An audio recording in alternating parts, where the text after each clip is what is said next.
allow the children it's okay. It's okay. Off your mind. It's okay.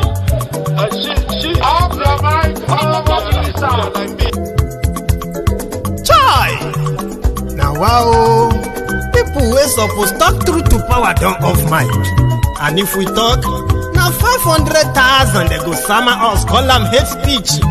But fear not, my ego don't come. Ingo torchlight every corner, nooks and cranny of all these bad people where they spoil our country.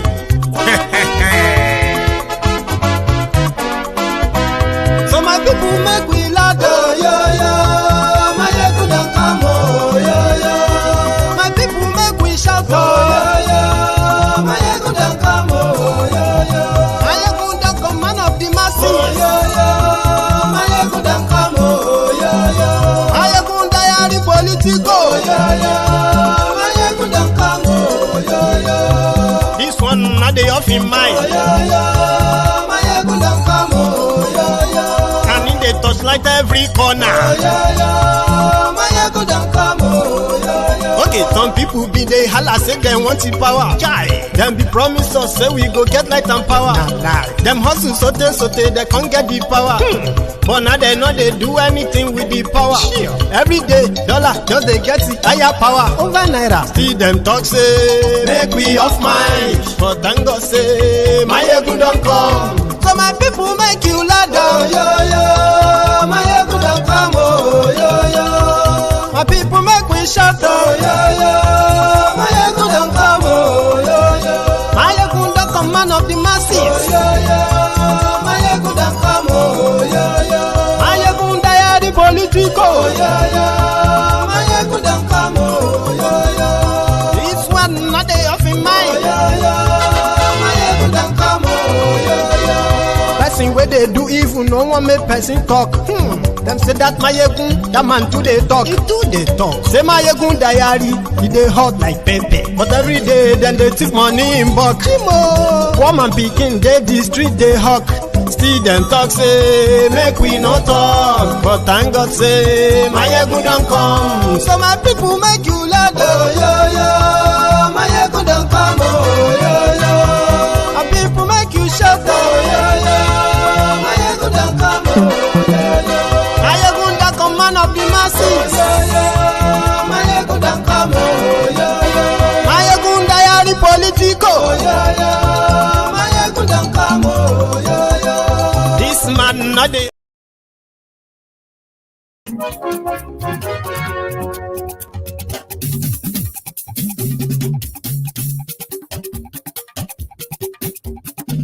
Hello there.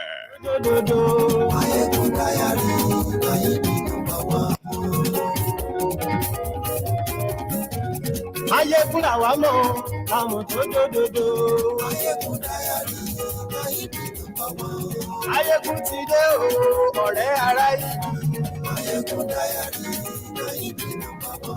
Lórí Facebook, lórí YouTube. Good morning to you, good afternoon to you, and good evening to you from wherever you are watching from. This is Mayegun Live.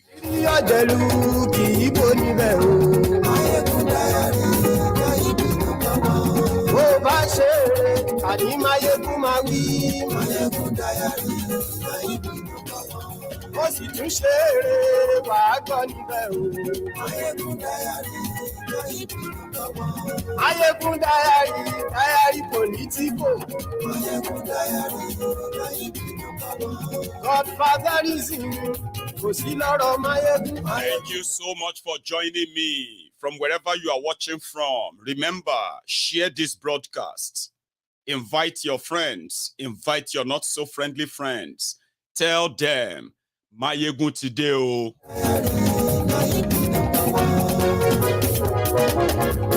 Yes.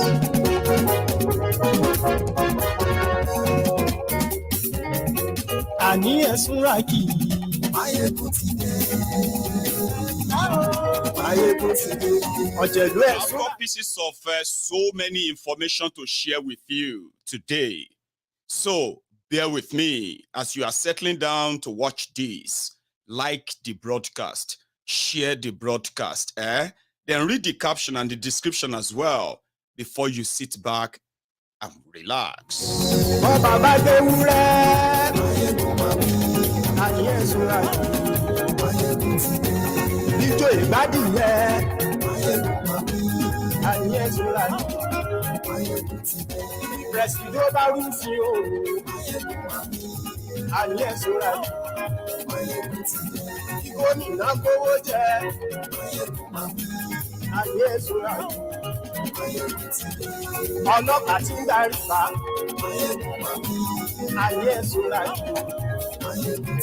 A quick question, by the way.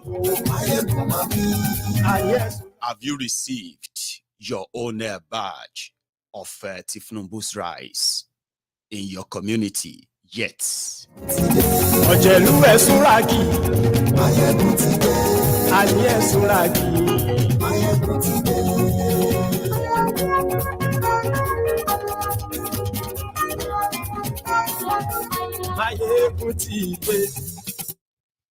Mutideo.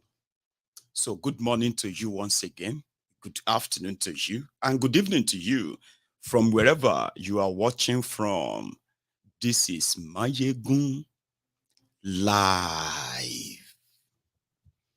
And if you have already read the caption of this broadcast, which means you are already in tune with what we are about to talk about tonight. But there are many others that you probably don't know yet, okay? But the height of it is that Tifnumbu's wife is advising women to reorientate their children, especially the young people, about the kind of plan that Tifnumbu has for you. He wants to support you, and he will need your support too.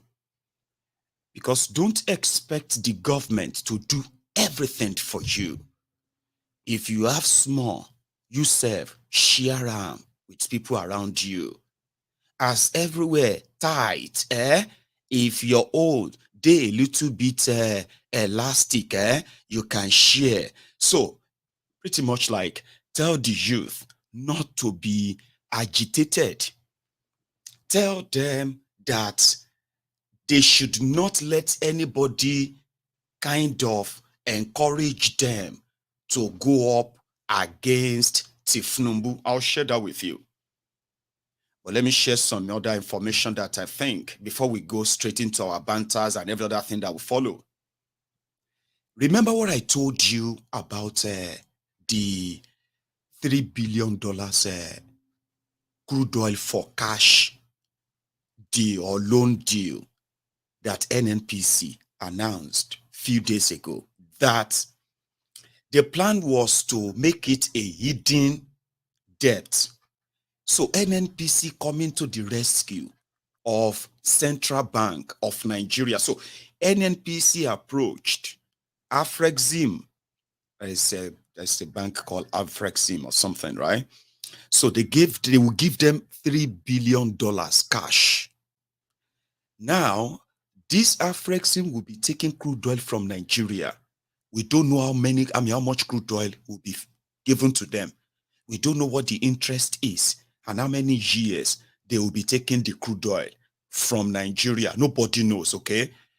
But you know, they told you subsidy is not, they are not like bringing subsidy back that way. But I told you, the intention was for NNPC to have their hands on any cash like that, okay? So they can then give that, the dollar subsidy, to their friends, all right? And when I say their friends, the same oil marketers that they can never name or mention. So that's exactly what they are doing right now. Immediately, they made the announcement that they are getting $3 billion. Central Bank of Nigeria released a statement, okay? Now, let's slow it down a bit for you to understand this better.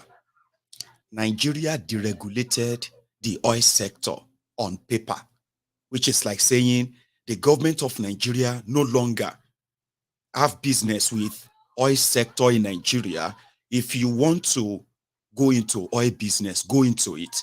Whatever the cost is to you, and you know how to sell your product, take it to Nigeria. That was what they said, the removal of subsidy. We are not paying anybody any extra anymore. If the business no pay you, no do am. But the real subsidy, is that to bring petrol to Nigeria or any finished product at all, you are going to need dollars. And with what the dollar is saying, a lot of them kind of, not only that they are not importing, they are beginning to hoard the one they had when the dollar was still very much average. So telling people that you once told that subsidy was gone, that subsidy is back, would be kind of like shooting yourself in the head, like suicide. So what did they do? They sent NNPC to go and borrow money so that they can give free crude oil to those who are giving them the cash. Now, they will now give the cash to the central bank. Now, central bank will now say, hey, everybody having problem with dollars. Every of you who is, you know what I mean? They make it look like it's like for everybody, but it's not for everybody, okay? It's for their friends, the oil marketers. So they say, okay, everybody who have problem, come. We have now subsidized the dollar, okay? Which means instead of you buying the dollar for 900, 950, as the things was going then, with these $3 billion, come, we'll sell the dollar to you for 300 naira, 400 naira. Sure, you get? That means we'll subsidize the money you want to use in bringing fuel to Nigeria, subsidy in a new way. Sure, you get? Now, the 3 billion is available, or they have been promised. It should be available any moment, right? So Central Bank of Nigeria now released a statement to say, everybody, you know, under Bokwari, Emefiole, the Atlas Emefiole, working for the cold-hearted Bokwari, you know what they did? First, on those who have a debit card that's a kind of dollar account that you can use, you could use your bank card abroad before these criminals came in, they cut it off. Before they cut it off, they first reduced how much you can spend on your own card. Sure, you get? They reduced that. At a point, I think they said you can only spend $20 a day. That was their own way of controlling corruption, so that people will not be corrupt, people will not be using the dollar, blah, blah, blah. On the other end, they were feeding themselves. They were filling their own pockets with every available dollar, not for production, not for business, so just sharing among themselves. So those who, there was a form they said you could pick up in the bank then, once, whether you wanted to go and study abroad, okay, and you need the dollars or you need the forex, you pick up the form from your bank, you fill it, how much dollars you need and all that. They will tell you the exchange rates there, okay, and the bank will give you the money.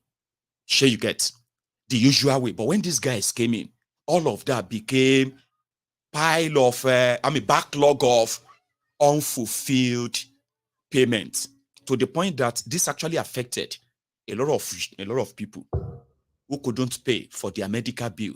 They couldn't pay their tuition abroad at the time under that same Bokwari.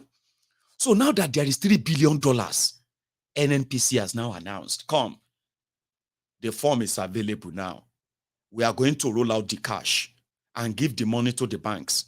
So if you need dollars, just go to your bank now, any amount.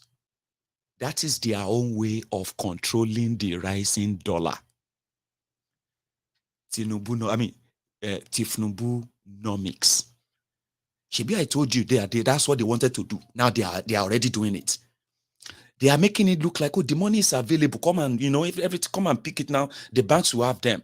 But now, to explain what that truly means, the loss that simply means to Nigeria, I'll tell you. The reason why they have been using subsidy to defraud Nigerians for years, especially under Bokwari, is that if they allowed the marketers to sell the petrol at the landing cost, the Nigerians would not be able to afford it. So when they started doing the breakdown, however, so they decided to breach in You know, that's why they raise the numbers. So 1, 2, 3, like that, you know, billions to trillions and the rest of that between themselves and their friends. But the problem right now is that renaming it with what they have actually done right now means you who are Nigerians that they have lied to for years with different economic jargons for years. It will not make any sense today for them to turn around and possibly indict themselves. That's why they'll be like, you know what? Nigeria will bear the cost. Here you get. So if so a businessman says, I spent 10 naira to produce this pencil, and I'm going to need to sell it for 12 naira to make a profit of 2 naira. Here you get. Now, in their own, what do you call it? In their own word, it is more or less like, if that as a businessman, you were forced to sell that your product for 11 naira. By your own estimate and business point of view, you've lost half of what should be your profit. Normally, as a businessman, you would end up finding a way to spread that loss on your customers to recoup your money. But when it comes to government, no accountability. They believe that, you know what, just write it in the name of government. No accountability. So that's what they did for 8 solid years, paying themselves whatever it was, like blank check, no accountability. So the loss, Nigerians will bear the loss. So that's exactly the deal they just made right now. $1, the value of naira today is 940 naira to $1. Now, the value means everything within Nigeria that is like sort of marketable or commercial, if you put them together, behind that naira, they are all worth 900 naira to $1. So it means that if you have more production that could actually beat that margin, then you break the, you break the gap.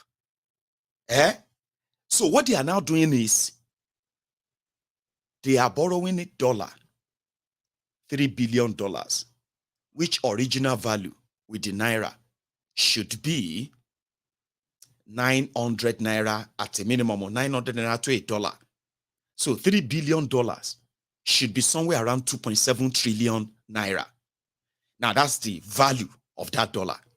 Whatever crude oil they are going to give to those people, I believe it's going to be double of that. Maybe 5 trillion. I'm talking about from 3 billion, they'll probably have a profit of all of these that will that will probably pass $5 billion. I kind of feel like that.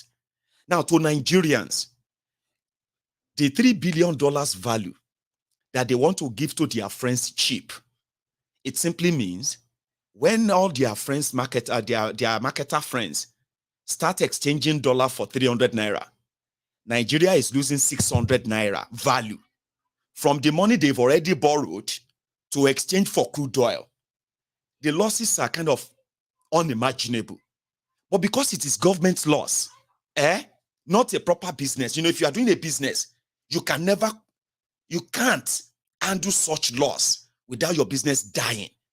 But in Nigeria, with no accountability, they can take $3 billion and sell it for how much? $1.1 billion. $2.9 billion loss can be written off onto Nigerians, since now crude oil they go take pay. Even the crude oil value that they are going to give, just imagine the loss on all sides, because it is government. Sorry if my layman explanation about this fraud seems to be like far-fetched or something to you. But that's exactly what they are doing, right? So yeah, the money is available now. And which means if you have never had a chance of, getting your money changed from the bank in a while, the central bank says you can now pick up the forms and apply. Okay? So which means by so doing, they can temporarily slow down the fall of Naira. And when I say temporarily, I'm talking about just maybe a month. Because once the $3 billion is exhausted, they probably will need another $3 billion and another $3 billion. And they need to keep providing that $3 billion. And if you turn around and check what that simply means, that's dollar subsidy and petrol subsidy. Under Bukuwari, petrol subsidy was gulping nearly 5 trillion naira a year. We don't know who they were paying the money to, okay? Now, since it is not petrol subsidy, in order for marketers to have cheap dollars and then possibly cut down how much they are going to sell the petrol to you, of course, you're already paying about 600 naira anyway, yeah? So if they give them the dollar subsidy, instead of you paying 800 naira per liter, you can start paying 650 naira per liter because the marketers have access to a cheap dollar that they have secretly put together in a way to say, okay, we don't want to do subsidy. Now, if you exchange that dollars, it simply means if they keep doing this every month or every 2 months, so this is my own calculation, they have $3 billion now that they can use to slow down the crash of Naira that has been happening, the death of Naira, for a month, when that one will be exhausted. Let's say 2 months, all right? Now, by another 2 months, they will need another $3 billion. So the value of $3 billion is 2.7 trillion Naira. So which means by their calculation, don't pay subsidy of 4 trillion, okay? Just pay dollar subsidy by giving them to buy, cheap dollars, right? Like that. So what that then means is that Nigeria is paying about $2.7 trillion. 2.7 billion naira. No, what am I saying? See the problem. 2.7 trillion naira every 2 months to control the dollar price, exchange rates, at the same time to control the price of petrol, even though they have deregulated the sector. It was meant to be the market forces or the market force that should that should determine how much you pay for your petrol. But that was the lie they told you. Behind the scene, they are still the same people bringing in the petrol. They just need another way to pay themselves even far, far better than what they told you was gone. Does that even make any sense to you at all? Because this is what will happen. If they slow it down for a month or two with this $3 billion, after that, when the people will need more dollars to bring more, what is going to happen? Where would they go to? Would they still go to the empty bank that has no dollars? Or would they go to the parallel market that they say speculators are changing? Where would they go to? And if they have nowhere to go to other than to whatever is available in the market, won't you start the race again? So let's say they manage to control it by bringing it down to 700 naira to $1 with their $3 billion in an economy that is said to be, over $400 billion economy is shrinking. And the abracadabra of saving it is this backdoor dollar subsidy that they said was gone. Sorry that took me longer to arrive at that, much clearer conclusion. Does that make any sense to you? Because it makes sense, Don't worry, it will make sense later. According to Remi feels like we need to reorientate ourselves and our children so that they will understand what Kolu has in stock for you. Somehow, I think I should let you see that before we proceed. Ladies and gentlemen, it was Remi in the villa this time. So, one sec.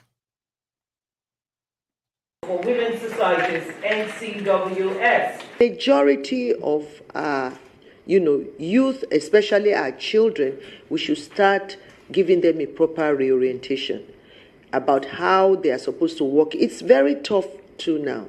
How they are supposed to work in a good community, of help. They are quite too lavish, in the way they do things nowadays. And I think it has to do with the influence of social media. So, but we have to give them an alternative. We have to give them a hope and make them realize who they are as Nigerians. You know, they shouldn't forget our culture. They shouldn't forget our traditions that really tell us who we are. Nigeria is already in the map of the world. It's just only a question of time for us to really rise up in our prosperity that God has blessed us with, to show the world that Nigeria is a great country. And I believe that mothers here, that is what we do. In my culture, in the Yoruba culture, they said when you have a newborn baby, the head of the baby will not be bent to a side because the mother would help mold and shape the head of the baby. And I think this is the time for us to go seek back our young people back, to go look for them and, you know, try to also pour into them. And I believe we women and mothers too, we had our fault. In the, I would say in the quest for wealth and comfort, we neglected our children. We left them behind at home to the mercy of television and social media. So once they're at home, we think everything is fine, but they learn so much just with the phone they have. So we know technology has really gone to a level that even a newborn baby knows about what she's supposed, or he or she is supposed to press on a piece of telephone. So, and we shouldn't take it for granted because they are there quiet. Oh, they're at home, everything is fine. No, the telephone has taken them to pornography, taking them to a lot of things, drug, to even suicide. That is what it has taken them. So we have to really go and nurture our children back. So having said that, you all know what I'm saying. So we shouldn't just keep going on that. We'll go on to the Renewed Hope Initiative. And then I'll also talk about my role as the grand patron of the organization, which I know I used to be a patron when I was in the state.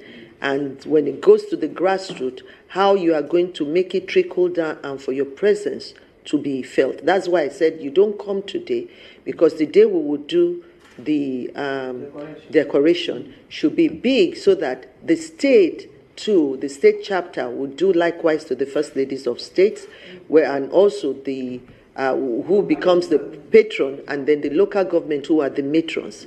And so I want to see a very, very strong National Council for Women's Society. And by the grace of God, I will work with you as much as I can, because I know the worth of the organization.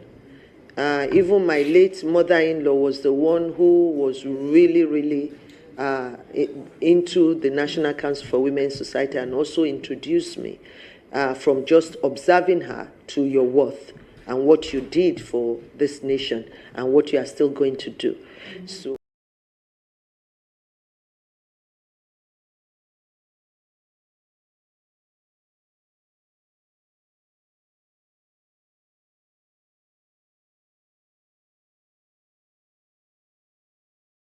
Oh no.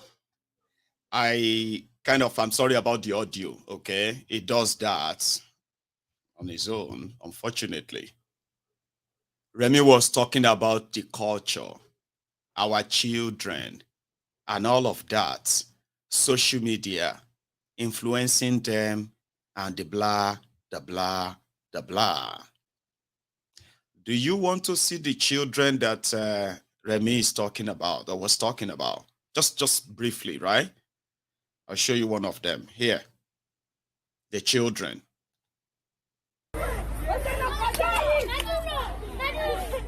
Kúrò níwájú ẹ̀.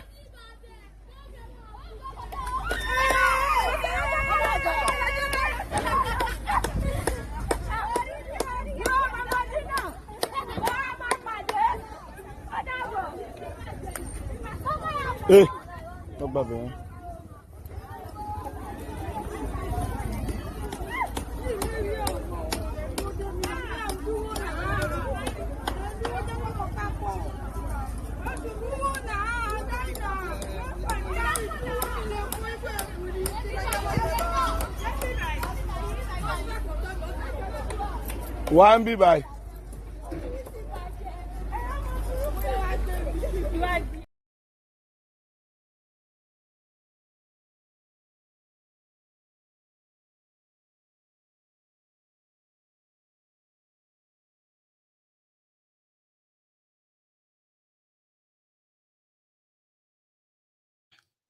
Sorry about that as well, okay? But 1 second though, right? That is mostly the day, how the day of an average child in Nigeria really goes. Yeah. When I say average, I'm talking about when you begin to sieve out those who actually look like they are going to school to get education, or those who are just going there because they just have to be there since the system want them to be, not because there's any standard or what have you for them. That is the average. When you separate them, you will see the massive number of them like that all over Nigeria. Now that the thing just like has become a cutthroat for a lot of families now. Anyway, let's go to the part of the palliative. I mean, at least a lot of you should have been, you should have started seeing sharing of bag of rice to your different communities from Abuja and all that. I mean, you should have, even me with this Scotland, I have seen people. But there are some other stories behind this too. Okay. According to the reports, Tinubu sent 5 trucks of rice to all of the states in Nigeria, including Abuja. Each trailer, each truck will carry 600 bags of rice. So if you have 5 trucks sent to your state, that is like 600 times 5.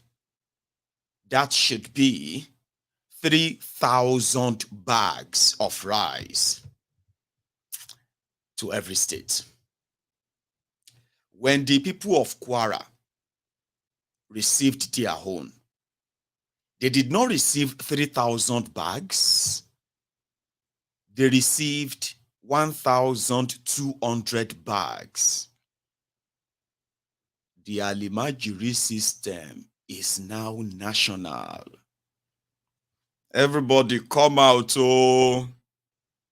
They have brought food, oh.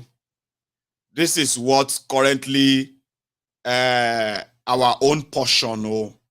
How do you want us to share this food? The Alimajiri system has gone national. But how would you know it's Alimajiri system? Sorry if you don't understand Yoruba. I will interpret for you, to everybody, okay?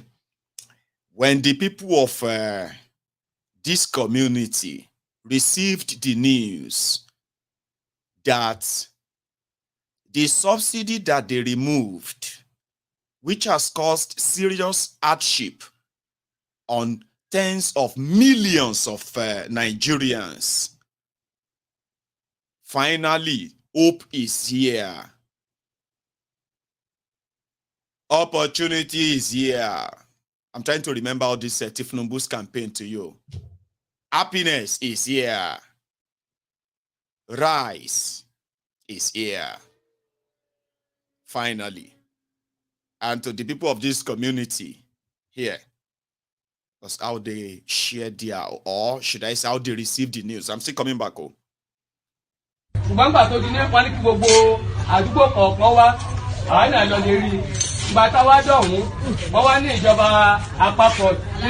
government wọ́n fún ìpínlẹ̀ Kwara ní 1,200 bags of rice, ẹgbẹ̀rún kan àtọgọ́rùn méjì àpò ìrẹsì. Sẹ́yìn bá mi lọ́la ìjọba ìpínlẹ̀ ní àpapọ̀ gbé fún Kwara State. So Kwara State yìí wọ́n sì ní local government ti ń ṣe 16. So lábẹ́ mẹ́rìndínlógún kan náà ni Ìlọrin West wà nínú wọn. Ìlọrin West tó wà nínú èyí ó ní wọ́ọ̀dù tí ń ṣe 12 nínú wọ́ọ̀dù tí ń ṣe 12 l'Adéwọlé jẹ́ kan nú ẹ̀. Lábẹ́ Adéwọlé yìí ni Àgùnbẹ́léwò wà. Wọ́n wá níjọba àpapọ̀ tí ìgbà tí wọ́n gbé ta débẹ̀ nínú 1,100 tẹ́ fún wa. Wọ́n fún gbogbo Adéwọlé lápapọ̀ ní àpò báàgì rẹ́sì 8. Gbogbo tí ń jẹ́ Adéwọlé ẹ bá bẹ̀rẹ̀ láti Pàkátà títí lẹ́yìn dégàrẹ̀ wó ògùn ọkọ̀. Adéwọlé ló dé gbogbo bẹ́ẹ̀ wọ́n fún wọn ní báàgì ráìsì 8. Báàgì ráìsì 8 yìí wọ́n wá sọ àwọn àdúgbò wọ́n so wọ́n papọ̀. Nínú ìlàjì báàgì wọ́n wá so wọ́n ní 36 ike ní wà nínú báàgì kan. Wọ́n wá so Àgùnbẹ́léwò dá odò ta àti Adéwọlé housing estate. Wọ́n so papọ̀. So àwọn mẹ́ta àwa pín ìlàjì báàgì kan fún ike 6 kan gbogbo Àgùnbẹ́léwò lápapọ̀.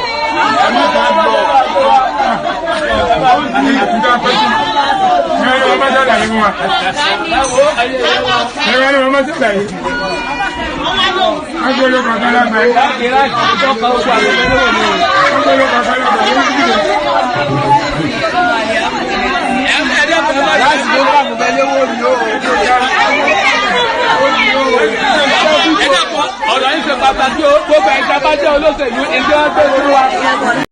Ó ti dójú ẹ̀ sẹ́yìn. Ó ti dójú ẹ̀ sẹ́yìn. Ó ti dójú ẹ̀ sẹ́yìn.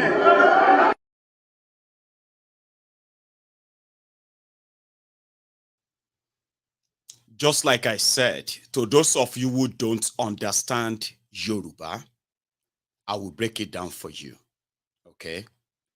You see that community, which comprises of about 6 to 7 different communities. Their spokesperson was telling them that because of this removed subsidy, which has brought hardship, the federal government has sent palliatives. And the palliative that got to them in Kwara State was 1,200 bags.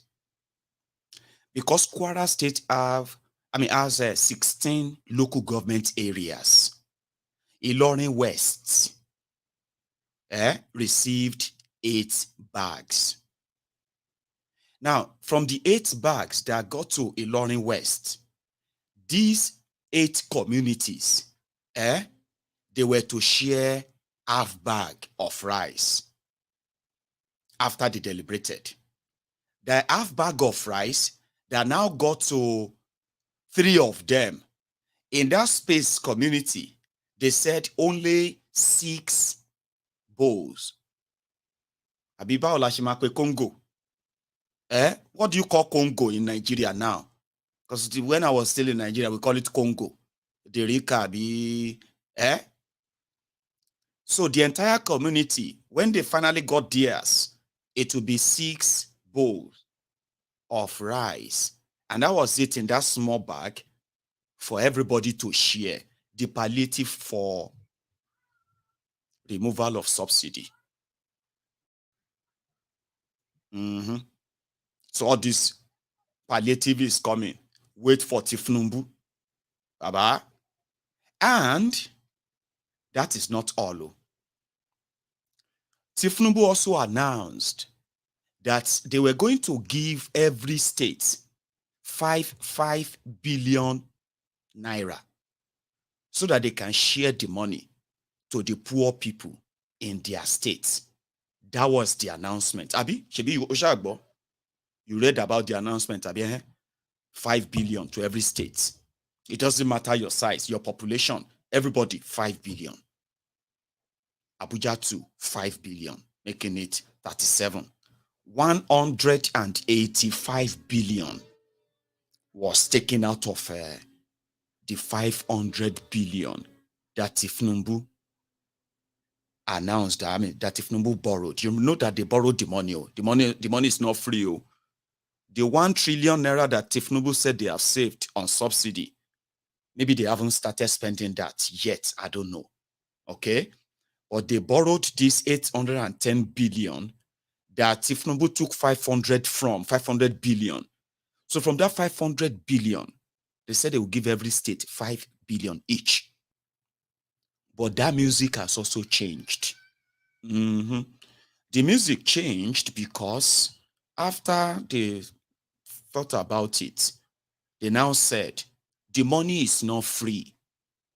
Every state that takes the 5 billion is taking a loan, and they will be taking it from their monthly allocation.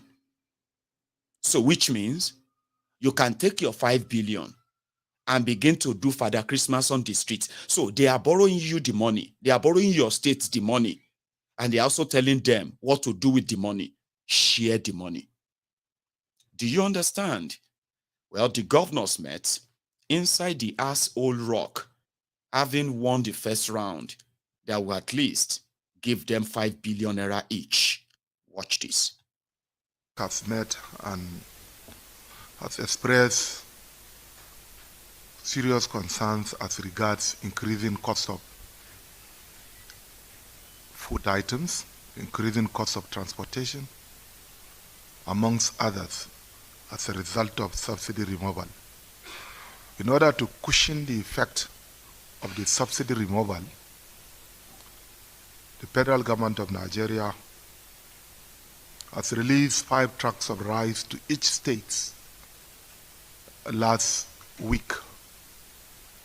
Furthermore, in order to cushion the effect of food shortages across the country, the federal government has approved the sum of 5 billion naira to be given to each state for the procurement of 100,000 bags of rice, 100,000 bags of rice, 40,000 bags of maize, and fertilizers. This funding has to be shared with a formula as follows. 52% of this money is given to states as grants, while 48% of the 5 billion naira is to be paid back on an installment basis within a period of 2 years, 20 months to the CBN by the states and the local government areas in Nigeria. The Council has commended the effort of the federal government under the leadership of President Tinubu, as well as the CBN. And we have also commended the efforts of NEMA in cushioning the effect of the subsidy removal. Council has taken bold decisions in order to ensure speedy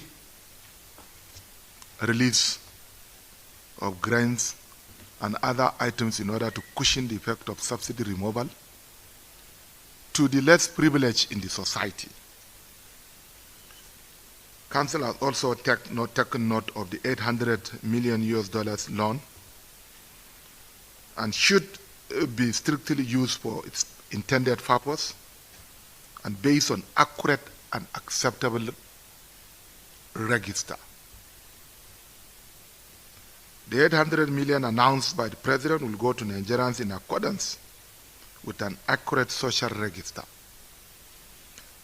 Furthermore, Council has also noted the package that was announced by President in order to cushion the effect of the subsidy removal, amounting to about 500 billion naira. And this fund has to be distributed to the following sectors: MSMEs, industrial sector, cash transfer, about 125 billion naira will go to cash transfer, agricultural sector, as well as gas expansion for buses. Because of the increasing cost of fossil fuel, the federal government has intended to establish more gas stations in Nigeria, procure more gas-powered buses, CNG buses, as well as electric buses in order to cushion the effect of the subsidy removal. Furthermore, NEMA will also liaise with states to distribute foodstuffs to the people immediately, especially those that are affecting the frontline states that are bordering the Niger Republic because of influx of refugees. The Council has also tasked the state to dialogue with the labor union's leadership. A committee made up of Anambra State Governor, NGF Chairman, and others have been nominated to interface with labor. The most important thing that the Council has taken note is that all these palliatives that are being mentioned now are temporary solutions. Council has decided to invest on medium and longer term sustainable solutions that will ensure availability of food and non-food items in Nigeria, especially investing in commercial agriculture and also investing in irrigated agriculture. The NEC is calling on Nigerians and indeed labor to become law-abiding, as the President is determined to address the issues at hand. Thank you very much.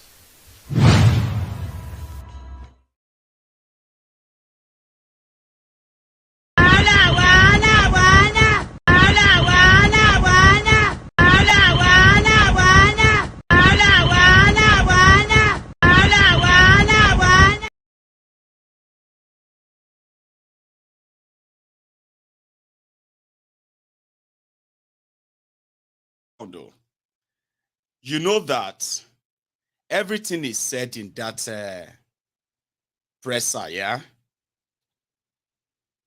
is a lie and a scam. All join. Do you know that? Okay, I will explain it to you. Okay, and yeah, thank you very much.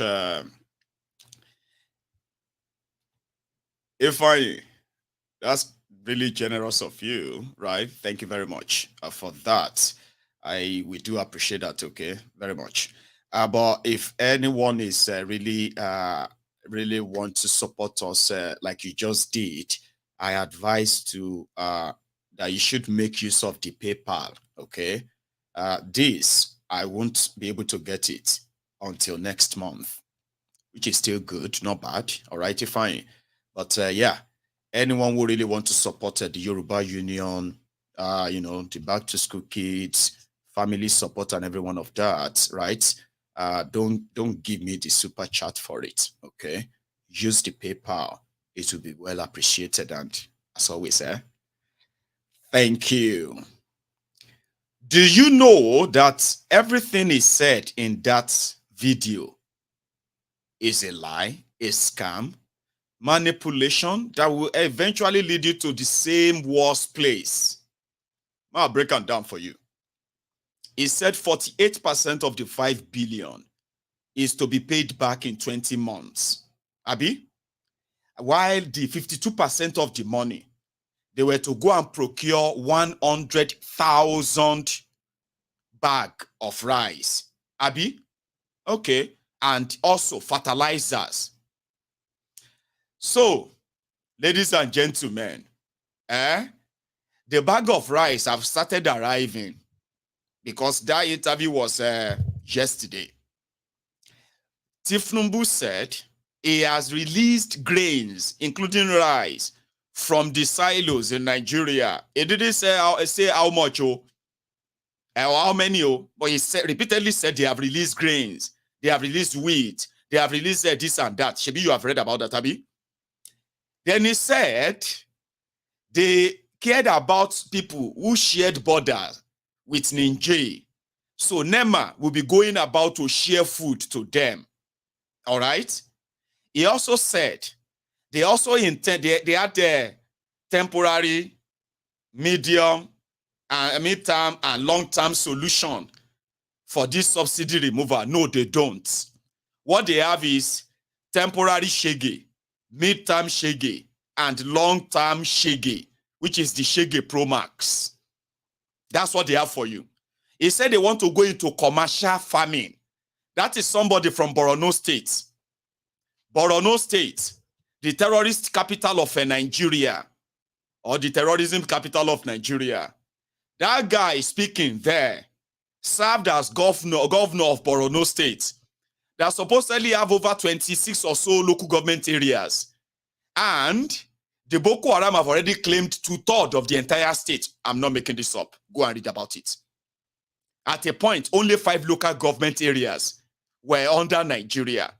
You see the remaining local government in Borno and their local government chairman and everything, they all moved to the Maiduguri, the state capital. So every money all the money for all the local government areas goes straight to him. So you know what he does most, right? He will build houses, like he does that. He build houses, and then he will put people in there, like relocating the refugees who ran away from those local government areas. Then they will have bag of rice, food, this and that to share to them. Since there is no point in going to do development in those areas anymore. Nobody operates there but terrorists. They've taken over the entire area. This is not a make-up story. It's real. Borno State. Now the guy they talk about commercial farming. Where in that same Borno State, Boko Haram beheaded rice farmers in Borno. They cut off all their head. They put their head on the hip of their body, on the farms they were working on, because the Boko Haram said they suspected them as spies for Nigerian army. Listen to me. When they were doing this paddy rice, whatever, that Emefiole took money from the African Development Bank, where Akinwumi Adesina, the former agriculture minister in Nigeria, is their president. Under this Boko Haram, they took over 1.4 trillion naira worth of loan from African Development Bank. And Boko Haram ensured that 90% of that money was given to the farmers in northern Nigeria. But what they didn't tell you, part of what made Nigeria lost all that money was that the territory where those farms are no longer controlled by Nigeria. The farmers in some of these communities, they are harvesting those farms. They are harvesting them for the terrorists. And these guys know about that. Now the guy come on come on the media to tell you the plan that they have, that everybody should give them time. You see why I don't believe them? Do you see why I have trust issue? Do you see why some of you will be like, why are you always like, procrastinating? Let's give them benefit of doubt. I know them very well, that everything they say is not for any reason worth the piece of paper they write them on. It is all nonsense. Look at them very well and then come back and tell me, why do you think you always get the same result from them all the time? All talks, no action, while lives are continually destroyed because you don't pay attention to them. A lot of you pay attention to the nonsense they are saying. But look at them deeper. These are empty rogues making promises to you while they are ruining your lives because they are mostly clueless, greedy, selfish, and they don't care. So now the guy they read, so they talk about commercial farming. That the council also met. They will do commercial waiting. For where? Where farmers are being chased away by terrorists. The terrorism was so good in Nigeria that instead of us to have a special prison for terrorists who have committed economic jihad against Nigeria, religious destruction, lives and properties destroyed, still being destroyed. People who are supposed to be committed to asylum, lifetime in jail for their crimes. Oh, Baba. Now, paddy with they do, with they forgive terrorists and with the jail activists. You know that? Activists are jailed. Terrorists are celebrated. Kind of. How many of you know that terrorists in Nigeria, repentant terrorists in Nigeria get paid salary? How many of you know that? You don't know? Okay, I'm coming back to the palliative, at the subsidy palliative. Mo will just dash down to that same northern Nigeria where repentant terrorists, they are protesting the unpaid salary, 30,000 naira salary for June and July. Immediately Boko Haram left. It be like say they run the whole Repentant terrorists, yo. Repentant terrorists who are supposed to be in jail. They were on the streets demanding for their rights. Why won't you pay them? Tell me. When one of their governors, the governor of the state, where 36 Nigerian soldiers or military personnel were slaughtered, were butchered, and we saw their videos online. And the governor came out and said, have you forgotten? This is what their governor said, oh, we'll go back to the protest soon. I told you, I have a lot of gist for you. And I could be going left, right, center, and everywhere. You shall just follow me until you are bored. Their governor, Baba, in the same Niger state. And we have come to the villa now, my senator, the member House of Representatives, to also thank Mr. President for his support. And we need a lot of collaboration with both the local communities, the presidency, and even the state. We are looking at two options. First is non-kinetic. As a government, we have put in machineries to start talking to the bandits, the other elements that are not in tandem with living peacefully. So as a government, we've created a Ministry of Nomadic and Pastoral Affairs to look at the issues of the Fulani headsmen. You need to understand that Niger State has the largest congregation in the world of Fulani headsmen. Niger State is 8.3 million hectares of land with bodies of water. The pastoral environment is very good for grazing. A lot of Fulani across the world, not just Africa, converge in Niger State. So we don't want them to leave. So we don't want any major military activities. We want to talk to them. But if we don't get to that level, then probably we have to go fully military.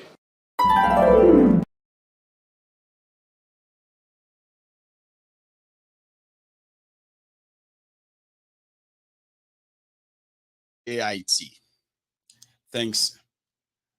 They have already opened the Ministry of Nomadic, issue. So the Fulanis, who are highly concentrated in Niger State, the terrorists who have the capacity to shoot down government fighter jets severally in that same Niger, Baba, who have killed many military personnel. What did they get? A ministry for them, a commissioner in charge of Fulani nomadic. And they don't want any military action. I hope all these Igbo governors are also watching this whole drama, by the way, just on the side, yo. Igbo governors, especially Igbo governors. One hand, you are blowing cold. The other hand, you are blowing hot. You are willingly inviting these murderous criminals to your region to kill your youth by naming them whatever you want to name them enough to have a reason to kill them. Abi, they are opening ministry for those who have the capacity to shoot down military fighter jets. And they are still getting paid as well. Seriously.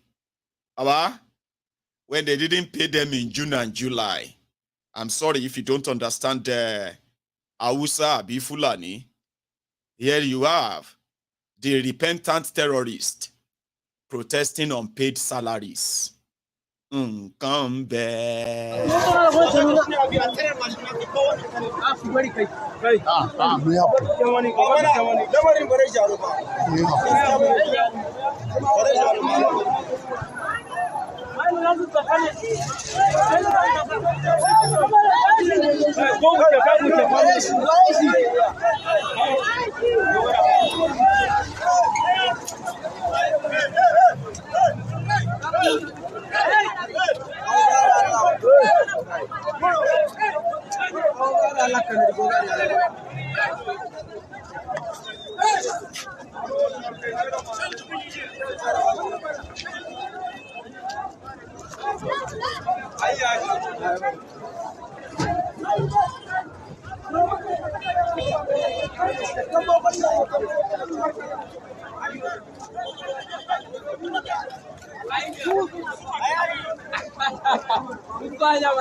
Repentant Boko Haram.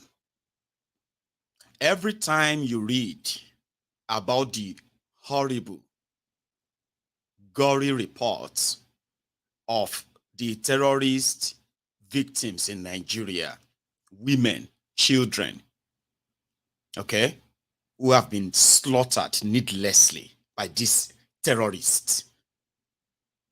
If you are looking for those responsible for putting Nigeria on the map as the terrorist capital of Africa, second most terrorized people in the world, a country that is not supposedly fighting any war, but hundreds of people are being slaughtered across the country, needlessly, violently. Those are the people responsible. But they are repentant. And one other kind of ironical thing that is also playing out these days, ladies and gentlemen, is that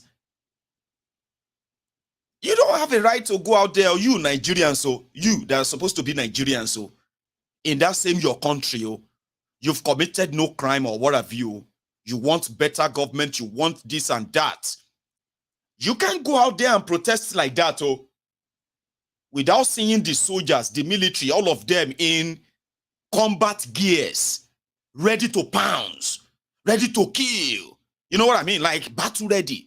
It's impossible, is it? But those who were there, they were there to give them guard and all that.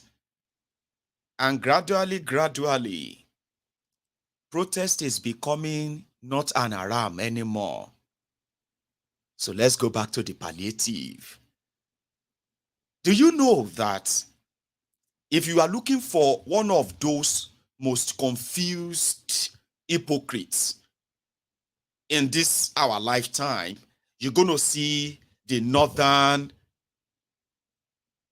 jihadists, because that's what I see them as. You're going to see a northern jihadist that will tell you, especially when they have this mixture of Fulani and Hausa in them, they could tell you how born to rule they are. Look at us. You can all see all your nonsense. Now we go still continue to rule you. I'm talking about Isa, Musa. We be saying that the same challenges, me and them, they face. So we are nobodies to these criminals. So, But because he's Hausa Fulani, he kind of have this mentality that, we are born to rule. We will rule you. We will lead you forever. Anybody cannot be anything in this country but us. Born to rule. Then you have these Southerners too, who somehow have also kind of agreed that even if you want to do anything better, even if you want the better person to rule Nigeria, if the North says no, if you say you want a referendum, a new constitution, anything that is not in the interest of the North, there's nothing the South can do. There are many of us who grew up with that belief. Because it's almost true. You know, it's kind of almost true. Right? And that is why you will see every Southern criminal politician go into the North. I mean, Southern criminal going to the North to go and kiss the ring of these despotic criminals from that part too. It's like, you know, kind of believe that you have to have the blessing of the North. So therefore, when they say the northern Nigeria is Islamic region, when you say no, it is not, that is blasphemy. Because how dare you? We just told you. Whatever we say to you is what it is. How dare you challenge it? We'll kill you for it. Kind of, you know what I mean? That belief.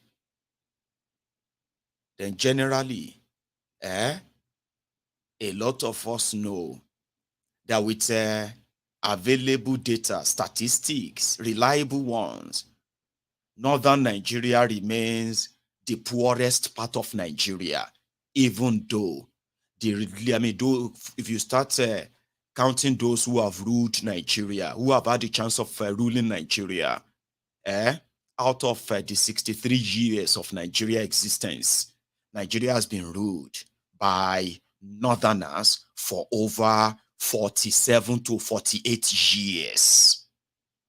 Out of 63 years. But yet, northern Nigeria remains the poorest part of Nigeria because their investment is never in their people. The pride in seeing their people in what they call the Almajiri system, beggarly system, poorest beggarly system, right? Kind of, right? It's called their culture, and therefore, they built a system around it. They called it quota system. Quota system that says the northern Nigeria are inferior in everything. For them to meet up, they need some level of systemic jump start. That's what we grew up knowing. You want to go to unity school? No, you can't use the same entrance score like those from northern Nigeria. Their criminal leaders ensure that systemic backwardness, and it's intentional. Okay? The brain in the head of a northern child is not different from the brain in the head of a southern child. It is what they are exposed to. And when the system is intentionally going to make them, they are poorly educated. There's nothing you can do. So that systemic arrangement put the North in a way that when they say, they are inadequate. Oh, they don't have the brain. Oh, they don't have the sense. If you need 100 score to enter the unity school from southern Nigeria, a northerner will enter the same unity school with just 2. It was so obvious that they built a system that when they are teaching English, they have to teach them in Hausa. When they are teaching mathematics, they have to teach them in Hausa. When they are teaching them anything at all, they have to teach them in their local language. It could have been better if there are actually real investments in that, but there was no plan to invest in it or make them better. So over time, that tag of northern Nigeria is poor is something that even the northerners themselves, they are not ashamed to say. Do you understand? Remember what I told you? We are born to rule. All of you can continue to shout and all of that, and we go still rule you. That is Musa that nobody gives a damn about. But because he's a Hausa Fulani, he believes that he is born to rule. In fact, in southern Nigeria, Southerners believe that Musa that is selling recharge card If he go back to Kano, he can become a senator, even though he didn't go to any school. So a Southerner believe that they have the advantage over them and there's nothing they can do about it. But yeah, like I said, everybody believes and everybody knows the northern Nigeria, terrorism capital of Nigeria, is the place that puts Nigeria on the map as the terrorist capital of Africa. The same northern Nigeria with the poor leadership that has affected Nigeria over time, it became the symbol of the poverty of Nigeria. Now that Nigeria is the poverty capital of the world, right? Thanks to this northern part of Nigeria. Everybody knows it. But remember, because of the quota system on education, quota system in civil service, quota system in political posting, quota system in border demarcation, quota system in state creation, quota system in local government creation, and on like that. Quota system in sharing allocation. All of this quota is also quota system that has also created quota billionaire Dangote. You all know Dangote is a quota system billionaire that doesn't really compete. He didn't make his money through any competition. He made this money through the systemic monopoly, which is solely for him because he is from northern Nigeria. Now, with that, the richest black man on earth, Dangote, quota system billionaire, that money does not reflect in the lives of an average northerner from Nigeria. Write that down. When it comes to the Nigeria oil rigs, when you talk about oil in Nigeria, the oil is in a part of Nigeria, which is the eastern part of Nigeria today. Anyway, the Niger Deltans will say, no, we are not Easterners. I know, I don't want to start argument. But you know what I'm saying? That's the part where the oil come from. Anambra, Imo, Delta, even us in Southwest too. Ondo, then Bayelsa, go on to Port Harcourt. Well, you know one thing that is so kind of ridiculous is that the major oil rigs in Nigeria are not owned by the people from southern Nigeria or the people from the oil producing region. No. Over time, Nigeria oil has been a bit of a thank you compensation for the elite, especially those who actually takes power. And because, like I said, out of 63 years, northern Nigerians or northerners have been in charge of Nigeria for over 47 years. Now, 47 years means every 10 years, they could renew and give it to their friends, girlfriends, and concubines, and all that. And that's exactly what they have been doing with Nigeria oil. And those are those who now bring in the Shell, Chevron, Texaco, and the rest of them to come and extract the oil and give them royalty. And that's how they became billionaires. Now, with this billion they have everywhere, this family, that family in northern Nigeria, billion. Northern Nigeria is still the poverty capital of Nigeria. But that depends on who is saying it. Me, I can say it. Shut up your mouth, you this Yoruba man. You can say it. They say, okay, it's all right. But somebody that shouldn't say it, or the people that shouldn't say it, they are the Igbos. Someone that shouldn't even say or mention poverty in northern Nigeria is Peter Obi. How dare you?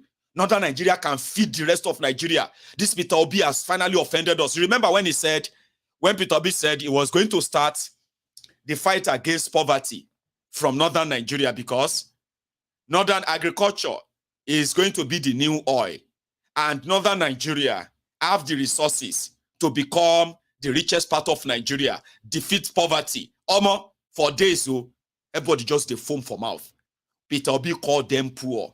How dare he? He will never be president. Look at this man.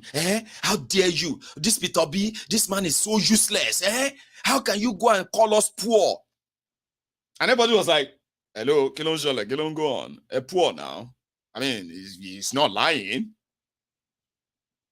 Poor now. Like you are poor now. Is it just because of the person saying it? Everybody knows you are poor. You put Nigeria on the map. For terrorism, northern Nigeria. For poverty, northern Nigeria. And for 8 years, you know, they shout Sai Baba as Sai barbarians. Everywhere. So somebody said, I will fight poverty from northern Nigeria. I will reduce this. Hey, Peter Obi call us poor. We can feed you. We can shake. You are poor. The dust never settle. They come here say, Tinubu they share 5 truck of rice. Whether you are from Bayelsa, 5 truck. Whether you are from Agono, I hate this moss. I've been a moth that they call her. All this labalaba thing, see her. And it is the light that is attracting it, I believe. A distraction. Everybody collect your 5 truck and just go and share your rice. Almost since yesterday. I saw tears that they see everywhere. Guess who are those tears coming from? The rich northerners.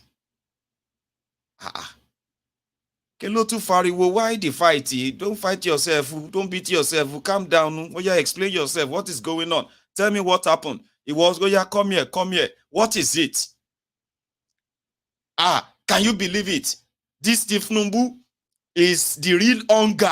Under Kwara, you know if you talk like that, shut up your mouth. Don't talk to Tinubu like that.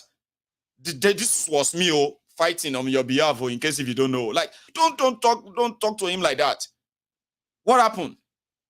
He said Tinubu knows that there are more poor people in Kano alone than the entire poor people in the entire South, Niger Delta, the entire Niger Delta. But at least Tinubu gave 5 truck to Bayelsa, and he gave 5 truck to Kano. He gave 5 truck to Borno, and he also gave 5 truck to. What kind of thing is that? Does anybody not know that the poorest people is in northern Nigeria? How could you do that? Did you just say poorest people in northern Abi? Show okay. You rich people, very rich. When did the northern Nigeria become poor? They say that because of the trucks of rice. Okay. I mean, I didn't expect you to begin to tear cloth because of truck of rice. So they will give you 5 billion too now. In fact, that is so annoying. Kilo today, 5 billion, 5 truck. Kilo happen. It's an insult. Bayelsa state population, Kano state population is ×5 of Bayelsa. Bayelsa will collect 5 billion. So Kano self go collect 5 billion. What kind of fairness is that? We know this Tinubu is there to make us poorer. Okay. But Bayelsa, they had, or should I say the people of Niger Delta, they had more than 70% of what is supposed to be your resources before Kwara plundered and destroyed everything. And they started printing money. Then they contribute to the money that they share. How much Kano they contribute? How much Borno they contribute? What is it they are taking from Bauchi Gombe? Tell us what the Zamfara and Nasarawa are contributing, so that we can then weigh it. Calm down. You guys are rich. Where is Dangote? Why are you fighting over rice? How much is 5 billion? Ridiculous, Abi? Yes. You can say they are poor and you'll be fine if you are not Igbo. For those Yoruba Ronu kan, Abi Yoruba Lokan, and the rest of them, they share their own 6 bowl of rice in Kwara right now. For those, they don't even know, should we share it or just cook it and serve everybody? Once the food finish, it's okay. If we want cook now we'll go give us money for ingredients. We go contribute money to make ingredients to cook this rice. No, me, I no deal at the go house. So no, don't worry. We'll keep the rice. They said they have also given them 5 billion. They will still give us money. Anything they give to all of us, we can contribute that money, put it together, cook the rice, buy small ingredients, and then serve everybody. That is your palliative, like that, plate of rice. That's the best. Everyone can actually have a taste of the rice, by the way. Because I don't think they are going to say, yeah, everybody, open your palm. Because that's how you can possibly share and everybody will have a share, right? You don't go there with a bag. They will put spoon, 1 teaspoonful. They put your own for your hand. You must not drop, oh. Close them very well, oh, until you get to your house. And or if you have your own bowl, they say, oh yeah, 3 spoons. Palliative for subsidy remover. So gradually, protest is coming back. And I bet these ones were told, if they could go out and protest, maybe call Luke and increase the money. Now they are calling him. In Nigeria Republic, they call Tifnumbu Ebola. In northern Nigeria, where protest used to be Haram, protest is coming back gradually. If repentant Boko Haram can protest, that only protest more. It is all coming together. This time around, they have a song for him, and they said Tifnumbu means hunger. Now, in northern Nigeria, I can tell you these people are so angry with their children. And it be like say the Shege Bansa is playing out already. Faster than expected or planned, Abby. Look at this.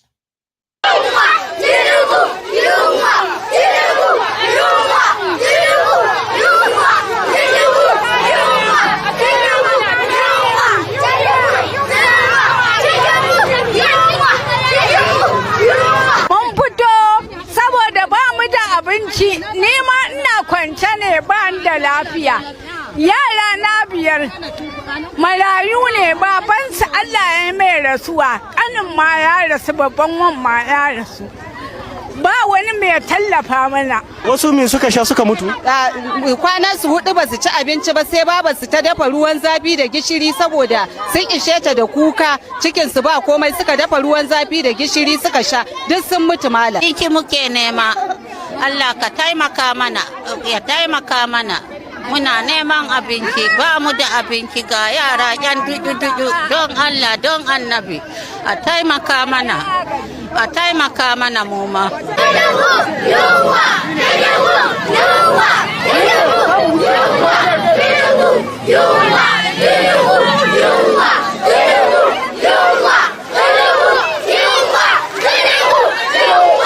Masu bibiyar mu kamar waɗanda suka fara bayani a baya kuma suna ihun ƙananan yare da manya suna cewa yunwa ta dame su. Wannan abun ya faru ne a cikin garin Kaduna a ƙaramar hukumar Igabi da ke nan wato cikin garin Kaduna a Rigasa. To bari mu je mu ji cikakken abin da ke damun waɗannan bayan Allah da kuma damuwar da suke ciki. Tunda nake a rayuwata shekara na 62 ban taba ganin an sai garin tuwo naira 1400 ba, ban taba ganin an sai shinkafa naira 1700 ba. Yunwa ta dame mu taliya naira 500 dan Allah dan Annabi muna kai kukan mu ga mai girma ya sunan shi shugaban kasan Tinubu muna kai kuka gurin Tinubu ya taimaka mana ya dubi girman Rigasa muna cikin wahala muna cikin tashin hankali ciwo ya dame mu ba kudin magani ba abin da zamu ci mazajen mu ba aikin yi ƴaƴan mu ba aikin yi in sun taba a kama su a musu cin mutunci dan Allah dan Annabi a taimaka mana a ba mu ƴaƴan mu aikin yi da suke taimaka mana muke cin abinci mun kawo kuka gare ka Tinubu ka taimaka mana. Ina kira ne ga gwamnati ta duba halin rayuwar da ake ciki yanzu na a anguwan nan namu mutane sukan kwana da yunwa wasu kwanan su 5 wasu kwanan su 4 a kwana a wuni ba a ci ba a sha ba su da abin da za su ci sannan in kana da dan kuɗi kalilan abinci baya sayuwa shinkafa yanzu nan wanda talaka yake iya siye 1500 ne garin tuwo 1600 da 700 dan Allah dan Annabi ina za a da mu ne saboda Allah mu dai tunda muke a duniya shekara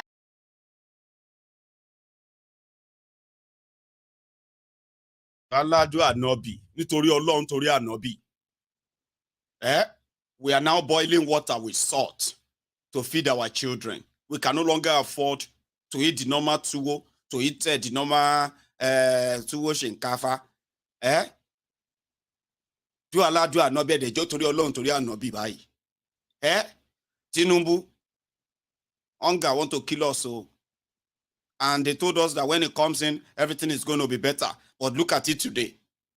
So me, I know that do aládùn ànábì. You don't take. Mom, see me. My mom could be taken for a comedian too, by the way. You know, she had this sense of humor, of just throwing word. And you begin to wonder, what did you say? Like, what does that mean? You know, sometimes you'll be wondering, what language is that? And I was a little boy, right? So I grew up around that kind of environment.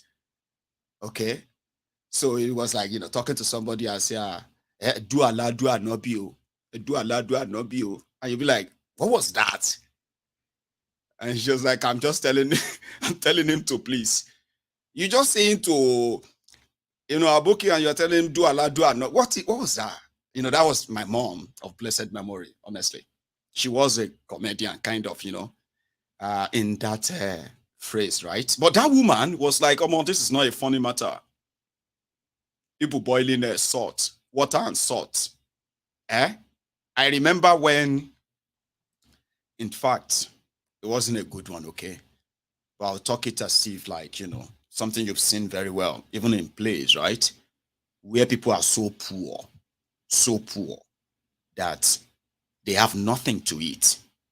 And the mother and the father, they know they couldn't feed the children that night. So they'll put a pot on their fire, and put a stone in it, or a few stones in it, to make it look like they are cooking. So the children will be waiting, hungry, tired, waiting for the food to be ready. There will not be any food, but at least they are seeing a pot on fire. We'll wait for mama to finish. We'll wait for her to finish. So in that process, right, some of them will slip off, all of them. And that's exactly what these poor parents want them to. Just slip off while you are waiting for your food. By the time you open your eyes, it may be the following day. And when we get to that day, we'll figure it out what to eat again. Do you understand? Now, that when that woman or those women were talking about how they have been like suffering, and you could see it all over their faces. Like everyone else. So they are senators, they are governors, they are there sharing the billions. They are hearing about them, but they are never in their plan. But for election, Abi, if it was an election, they can give every state 50 trucks of rice, and they will get them 50 trucks for each state. If they declare a rerun, if the court declare a rerun in this their election, you see all this rice and money that is now looking like, you will see rice everywhere. You see food everywhere. It's just so unfortunate that the people that stole the corona palliative, rebranded some of them, sold them off, or shared them as souvenirs. And the people were left to figure it out themselves. The same people are coming back with palliative, and look at them. So when you look at those people, when you look at, that is the face of an average Nigerian.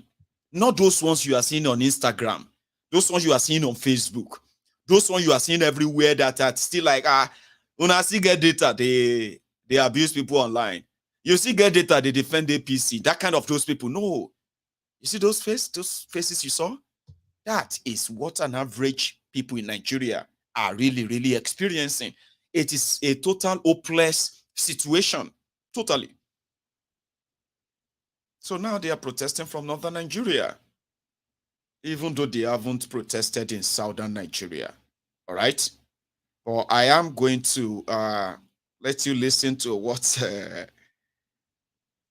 Pastor Bakari had to say about this palliative or not. But let me quickly say a big thanks to the following people. Chike. Now I know that it's Chike Lue. So Chike Lue, my brother, from Edmonton in Canada. I got your message, yo. Support for Yoruba Union school kids. Thanks a lot, Mayego. All right, I got your message. K. Akinola, I got your message too. Your donation. I also got yours. Olumide Akin, you know yourself. Thank you. I also got your message as well. Badewa Olakunle. All of this on PayPal. And I think that is okay. Somebody also. Omolara, Fagbu. Okay, you know yourself too if you are watching. I got your message almost 10 days ago. You did give. So in all, I think, yeah. So I can say I have received a total of 193 pounds from all of you towards the Yoruba Union on PayPal. So thank you. Very much appreciated, okay? But Pastor Bakari, let's call him Bakari tonight. Pastor Bakari, who had this to say to call you on this palliative thing. Yeah. That governance under the new administration is not going in the right direction. First, Pastor Bakari laments the effects of the removal of fuel subsidy on Nigerians. Mr. President, even though you have announced some palliatives, let me remind you that palliatives cannot address the root cause of the problem. Therefore, we demand that you address the root cause of the problem. Take the yoke off the neck of the poor, go after the looters, recover the loot, and retool it to the benefit of Nigerians. In simple terms, Mr. President, kill corruption, non-Nigerians. In the aftermath of the recent coup d'etat in Niger, the clergyman faults President Tinubu for leading the proposed plan of military intervention by ECOWAS, describing it as an evidence of the president's impulsive leadership style. By placing military invasion on the table from the very start, before subsequently exploring diplomatic options with the coup plotters in the Republic of Niger, President Tinubu once again put the cart before the horse, thus placing Nigeria and the sub-region in a precarious situation. While we condemn the spate of coup d'etats in West Africa, we recognize that the situation calls for deep introspection on the part of African leaders and makes even more urgent the case for good governance. The call upon a government that is asking the poor to tighten their belts cannot afford a bloated waistline. A reduction in the size of government will ultimately translate to a reduction in the cost of governance. By nominating 48 ministers, the president is about to set a record for the highest number of ministers since 1999. This is not the kind of record expected of a supposed reform-minded government. In a world of cutting-edge nations, in which governance is becoming lean and agile, what does the president need 48 ministers? Or a cabinet of close to 70 persons for, other than the distribution of patronage? It is hypocritical for a government that has subjected Nigerians to untold hardship by adopting neoliberal policy prescriptions to then turn around and expand the size of government, thereby violating a core aspect of the same neoliberal principles. That, Mr. President, does not constitute genuine reforms. It is governance by political convenience. Truth be told, certain ministerial appointments and that of the current APC chairman by consensus illustrate the error that proceeds from the ruler, as stated by the preacher in Ecclesiastes chapter 10, 5-7. He reads, and I quote, "There is an evil I've seen under the sun, as an error proceeding from the ruler. Folly is set in great dignity, while the rich sit in a lowly place. I've seen servants on horses, while princes walk on the ground like servants." It does appear, Mr. President, that by your appointments, there's a reward for bad behavior and mediocrity in our polity. Incumbent traditional prime minister, His Royal Highness Igwe Dr. Honorable Engineer Pastor, His Excellency Ambassador Igwe Uwezuoke, eze onye mepimu nke izizi, African tallest man, otu onye na-ekwomu olu a osisi kankwụ ọkwụrụ ọka, fine man without pimple, ọ natara dike mma nke mbụ, okwuru ọra dike erigharịrị, otigbu ụdị mkpa na nwata ekwe.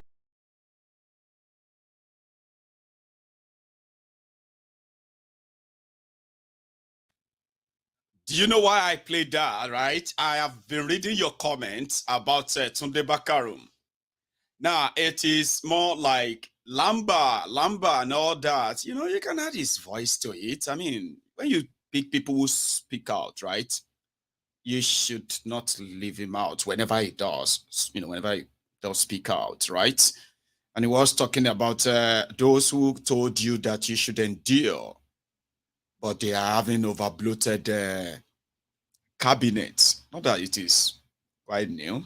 It is very much relative, you will say. We're talking about the cabinet. Manuel Ferreira, thank you very much for that, by the way. That's very kind of you. Yeah. Sometimes I get this vibe from from the Mayegun's people, and they're everywhere, right? That whenever they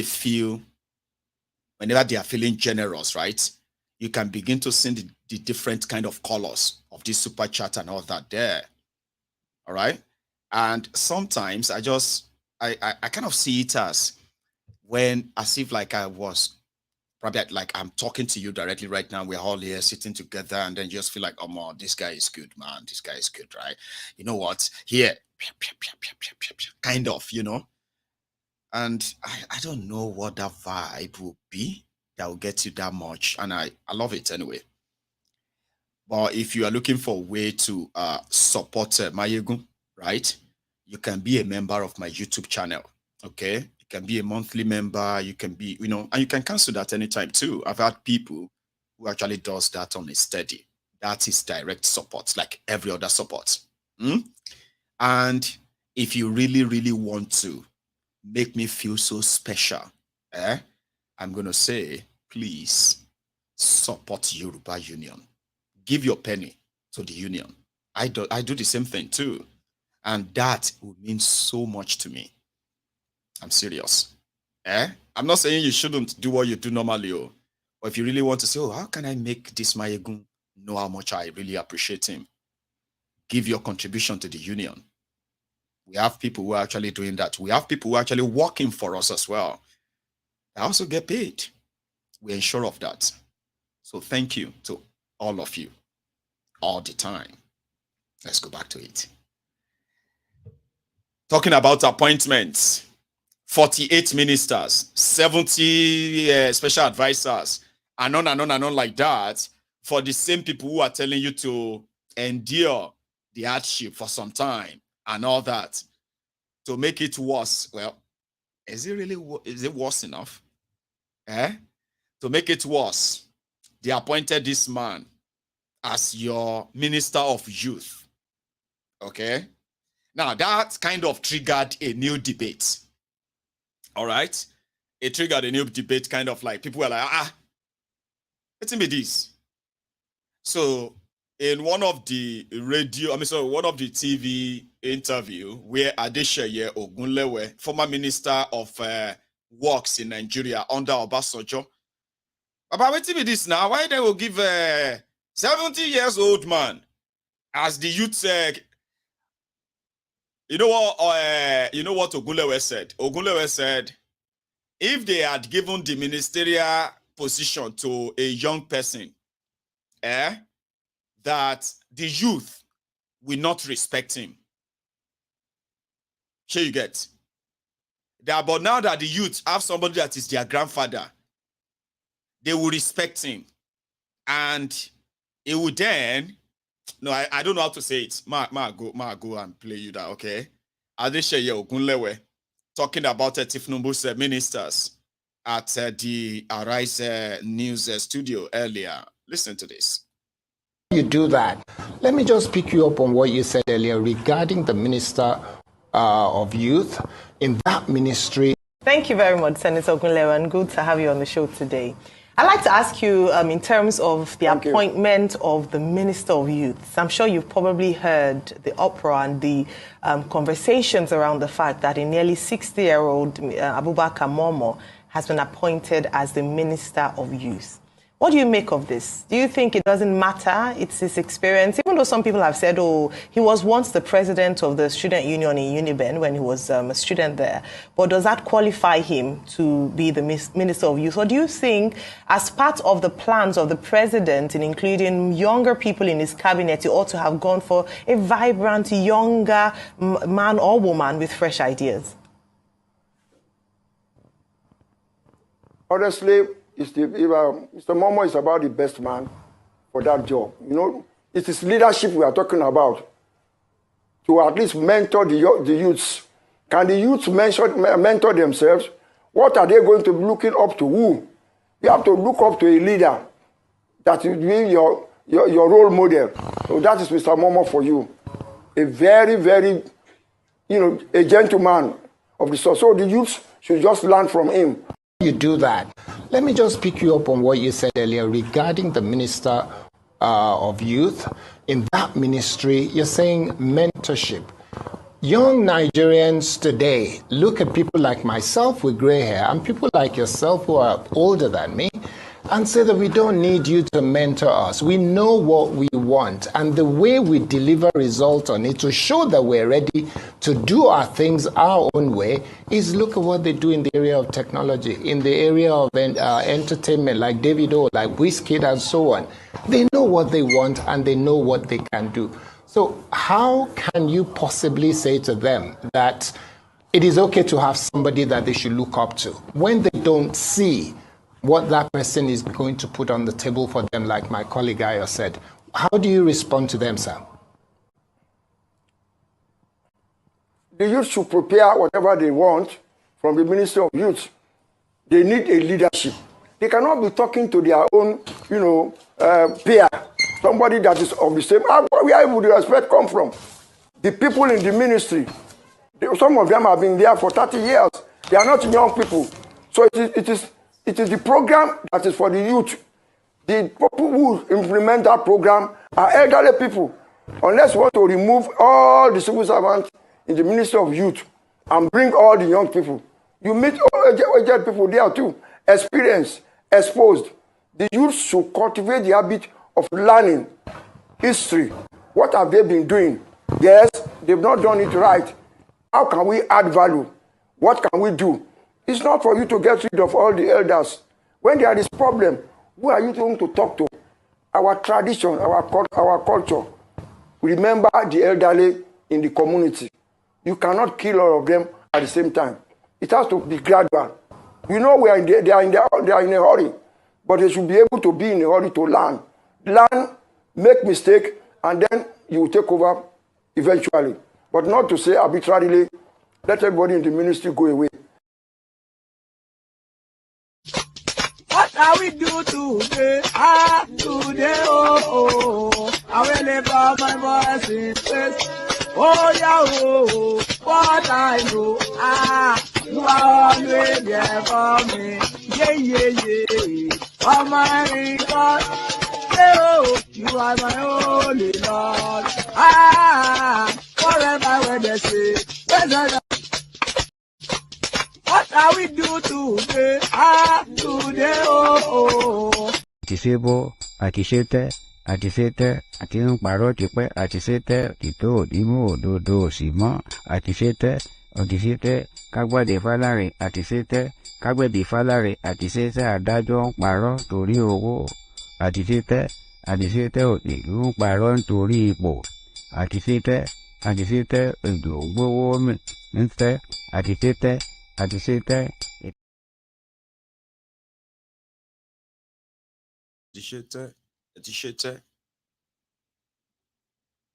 Ogunyeye. Somebody said it's not Ogunlewe. It's Ogunyeye. Old man was advising the young people to learn from another old man in the Ministry of Youth. Because by culture, the youth will not respect themselves, but they will respect an old man. Do you understand? And, I mean, cringy to watch, right? How did you feel? Somebody said, whose papa be this? Now them be that. Our elders,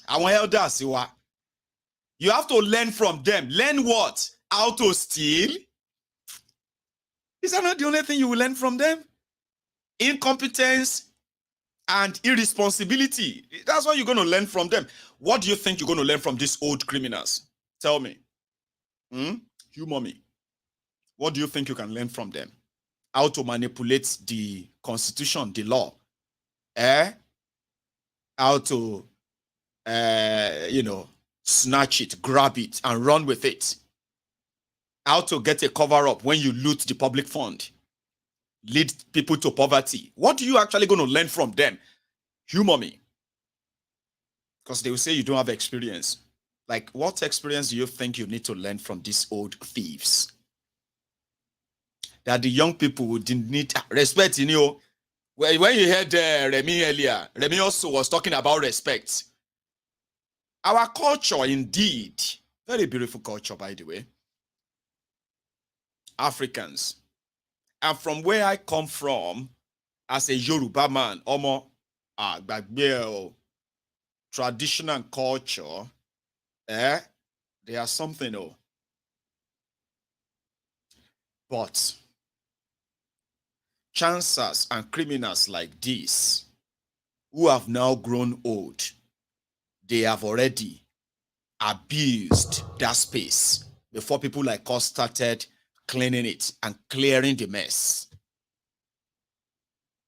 It is always good to respect people, not just because they are older or younger. It is a normal thing. Respect people.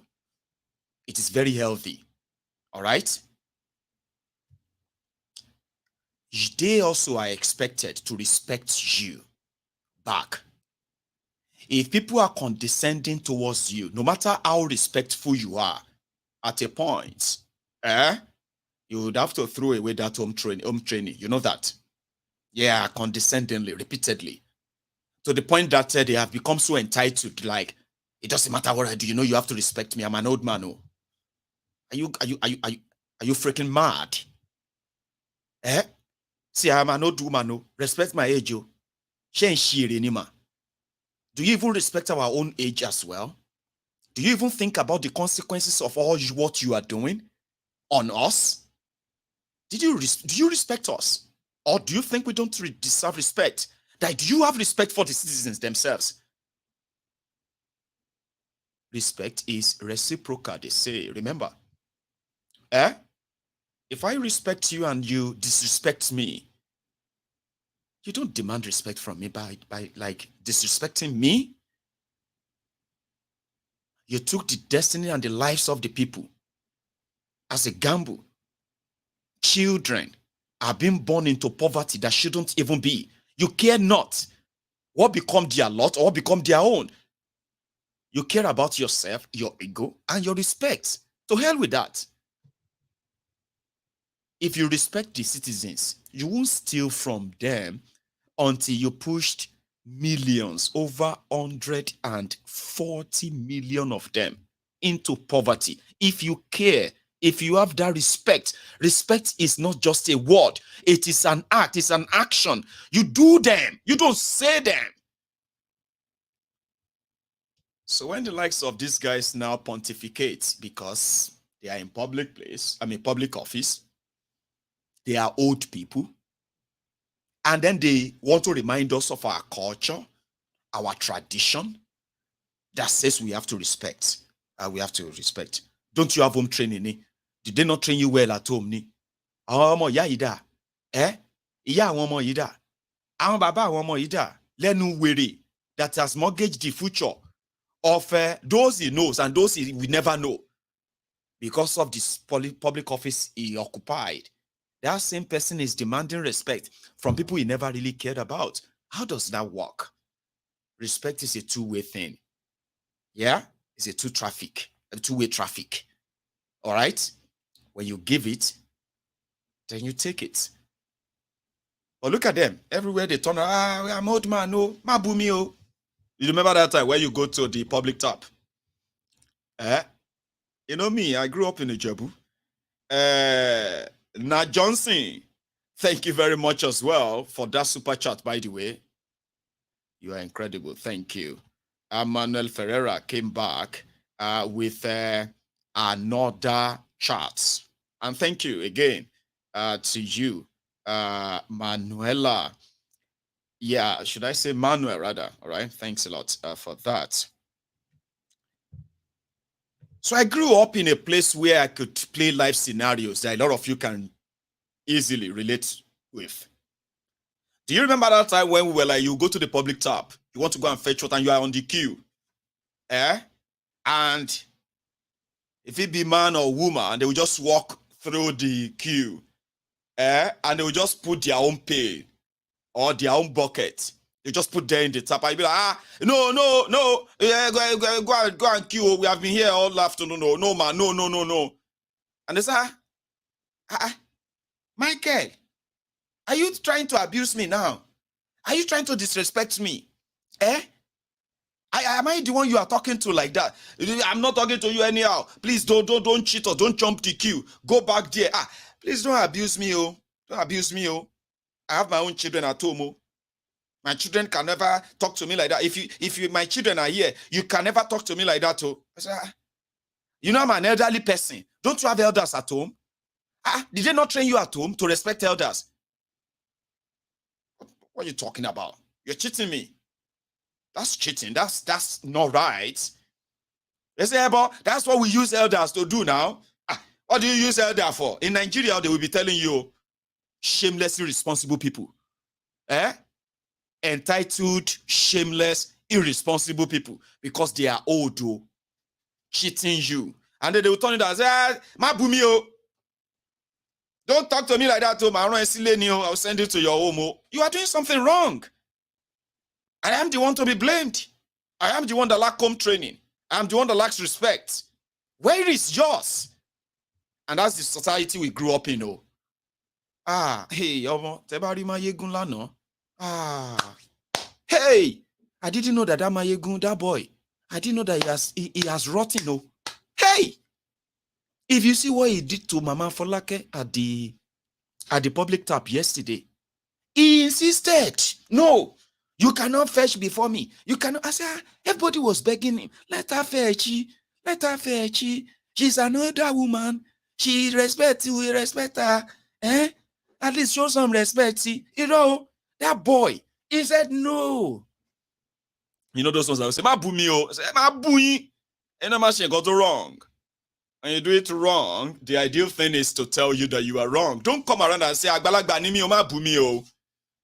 That's what they are bringing to the politics. I say, ole niyin sa, ole niyin ma, so le pe mommy elole.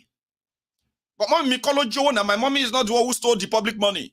Can you call your mommy a thief? Can you call your daddy a thief? You don't even have home trace. Emma wole to entitlement.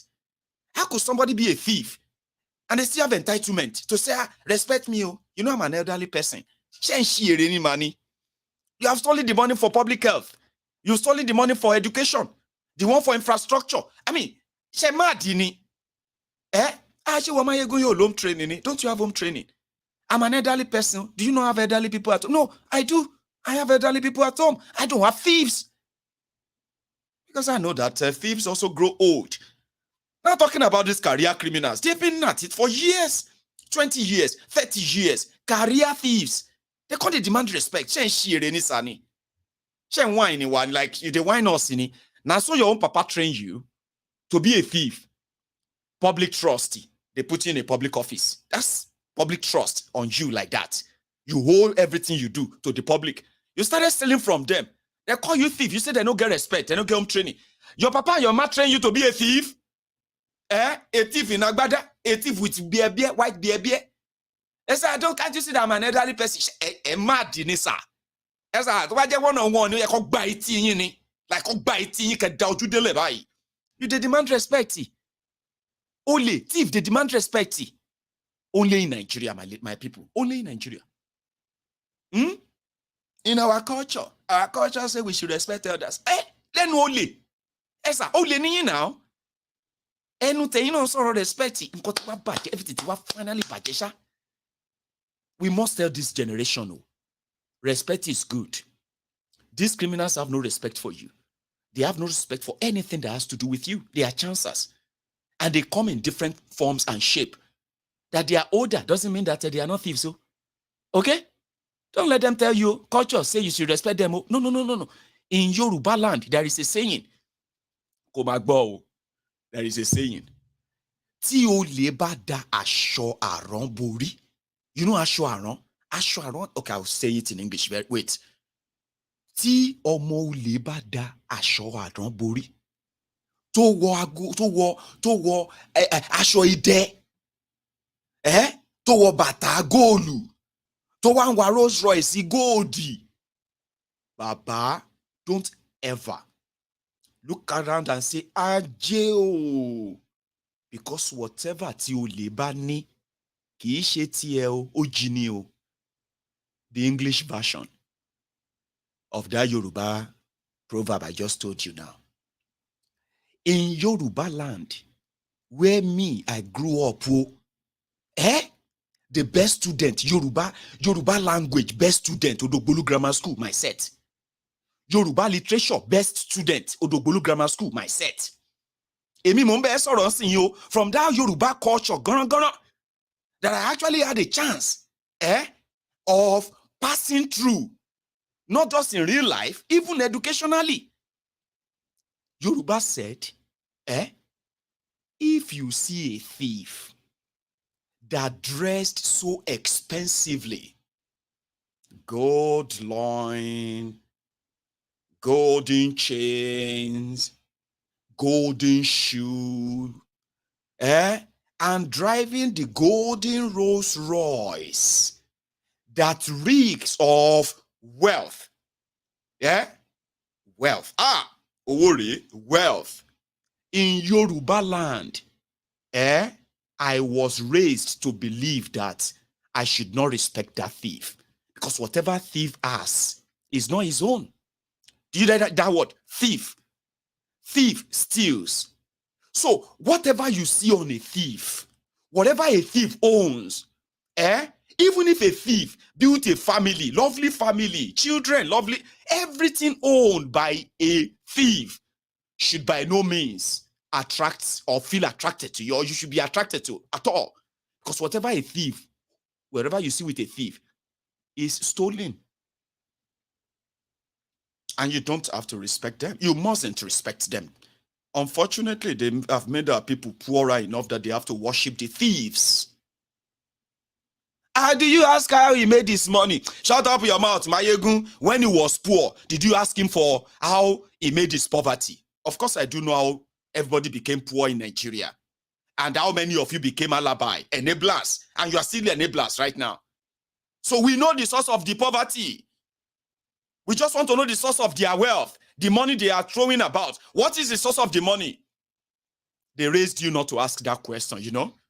At least, just collect your own share and keep quiet, Abi. They didn't raise some of us like that.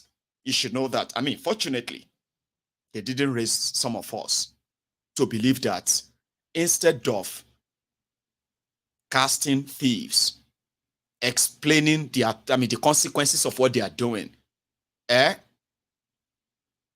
instead of joining them, we would rather keep, we rather keep that space open that will continue to remind you. When you enable them, you are just destroying yourselves indirectly. Or the moment they lose that lifeline, there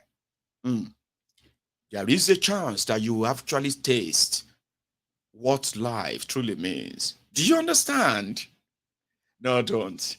So if you are still here with me, I beg you to take a moment and still like this broadcast, okay? And I want to say thank you. Listen, I've also received something from George Olayode. That is those who are kind of donating or contributing through the PayPal, okay? If you are very much interested in chipping in anything towards the Yoruba Union activities, okay? Including Mr. Lukman. Remember, we said we need to do something that could actually be there for him. Not that when we have to go there and be giving him handouts, take this money this month, take that money next month and all that. But with your help, £10, £5, £2, 1,000, 1 million, 2 million, 10 million, use all the details you have out there. All of these resources will come together, and I can bet it. You have no idea of how many lives these things are actually changing. I'm glad that I have this kind of people around me, but they can't really do all they want to do if the resources is not really there. So thank you to every one of you who have decided to chip in and be part of this. So thank you. Every penny counts. I'm serious. All right. Appreciate that. So talking about the criminals who were demanding respect. And after leaving the people of Kwara State who have to figure out what they are going to do with their own 6 cup of rice from the palliative, subsidy palliative in Akwa Ibom, in Cross River, I think. They have theirs displayed. And this is how it went. Subsidy palliative.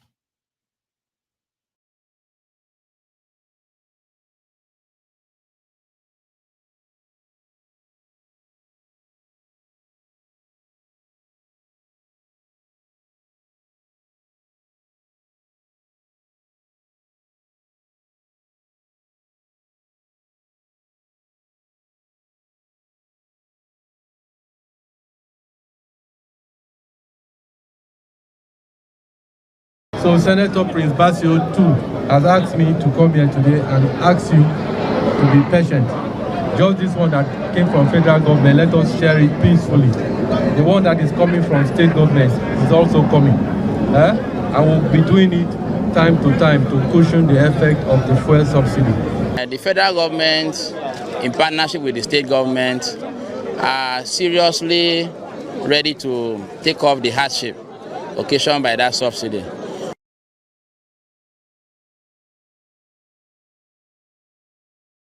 We are in collaboration with NEMA, working on modalities that would guarantee no Crossivera goes to sleep with empty stomach. All of us here, we are happy today to see what our new governor done for us in Cross River State. The Prince, sweet Prince, show us that he's going to do a very better thing for us, for giving us food to eat, because as the situation is in the country, things are very hard.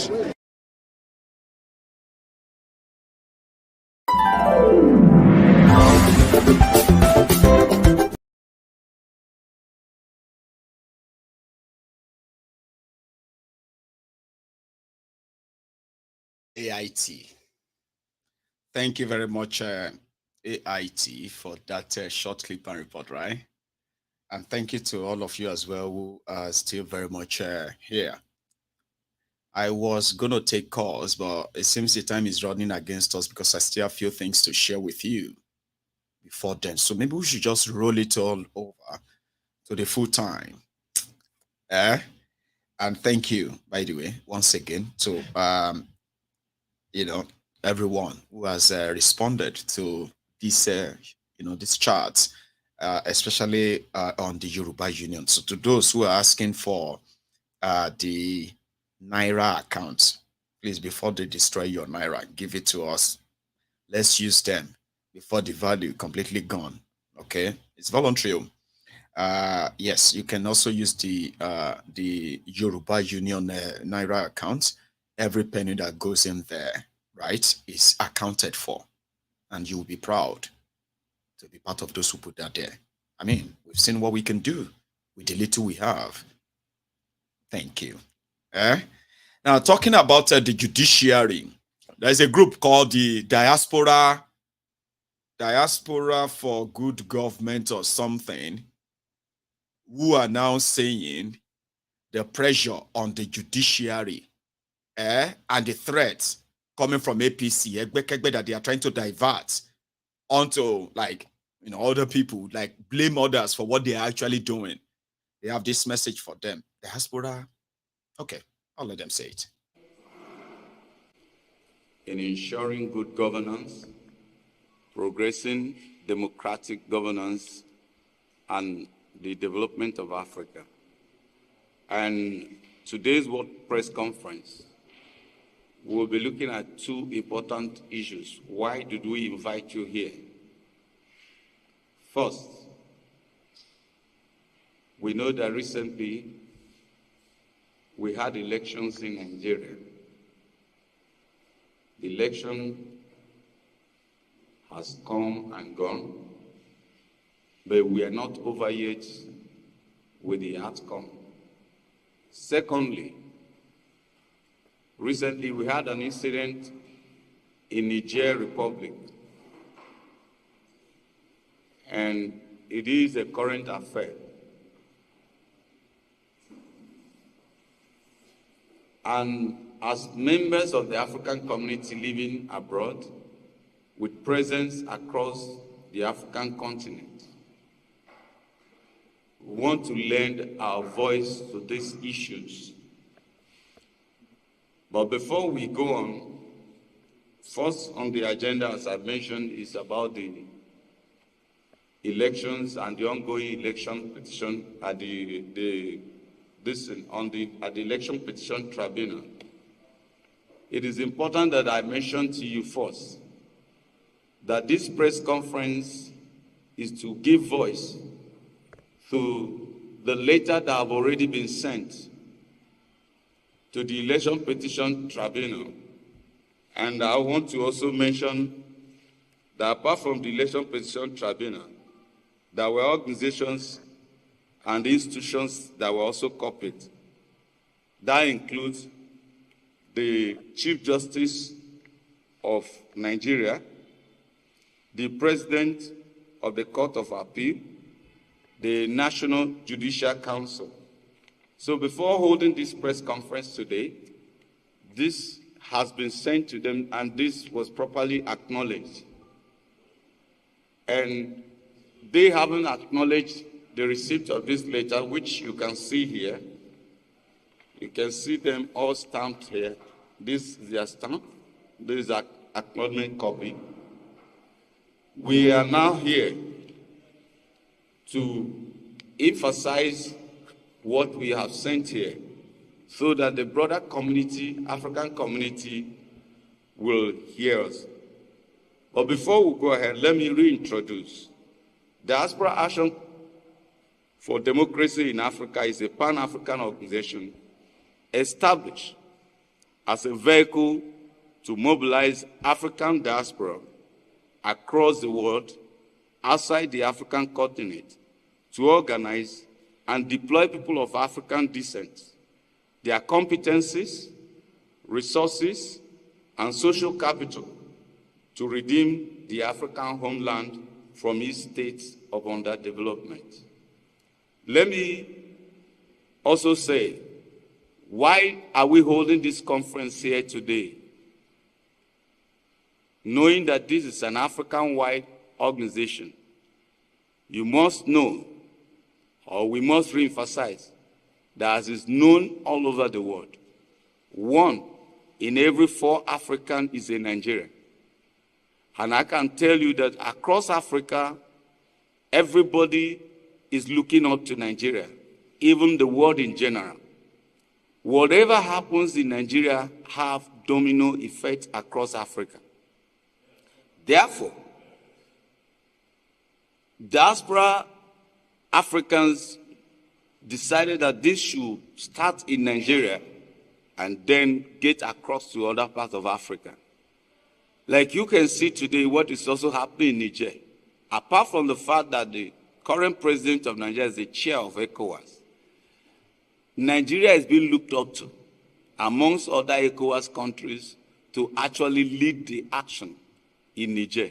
Hence, the diaspora community believes that whatever that is done in Nigeria will have domino effect across Africa. That is why Nigeria is the official signal for this organization. And as I mentioned, 2 important things we are dealing with here today is Nigerian government and the judiciary, and we are here to ask them to respect the wishes of Nigeria, even as we look forward to the judgment that is going to come from the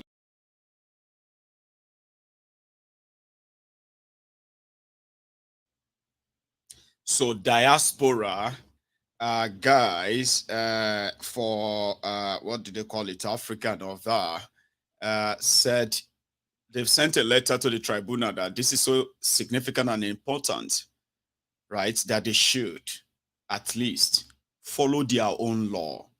Somebody said it even kind of more better in this interview on Arise Television. Just before we mind you, have you liked the broadcast yet? Have you liked this broadcast and shared it yet? Or you are just waiting for when you are done, huh? No, you don't have to. If you have done it, don't do it again. Don't go back, okay? That's fine.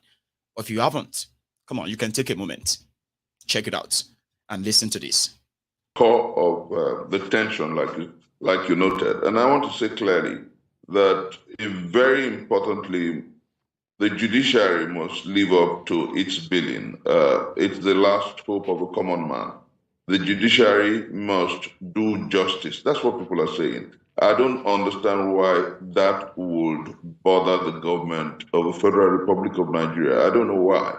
I don't know why the government of the day is misreading and misinterpreting that reality. When you say all eyes on the judiciary, Nigerians are simply saying, we want the judges to do right. We want the judges to rule according to the facts and the figures before it. We want the judges to do justice. And that's simply what they're saying. But there are those who will argue with you and say it is not merely to ask the justices to do the right thing, but a deep-seated distrust of the judiciary.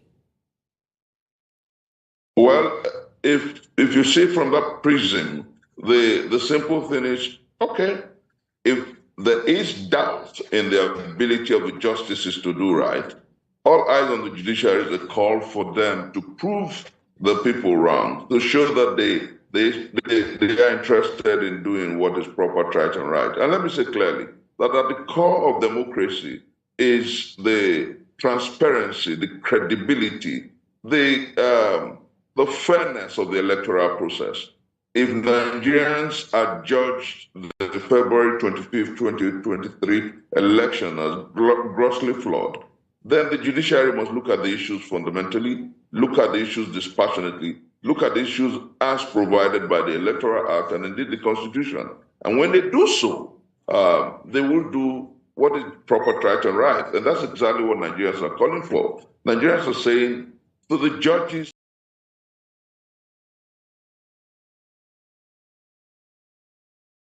eyes on you. Just say all eyes on you. And if you need a reminder of what went down during the February 25th charade that has now prompted go to court, which is like leading to other things now, here is the refresher. This one is from Lagos. And the funny thing is that the results that they are bringing from this, see one feeling that iṣẹ́ tó ń ṣe yẹn ìdí iṣẹ́ yẹn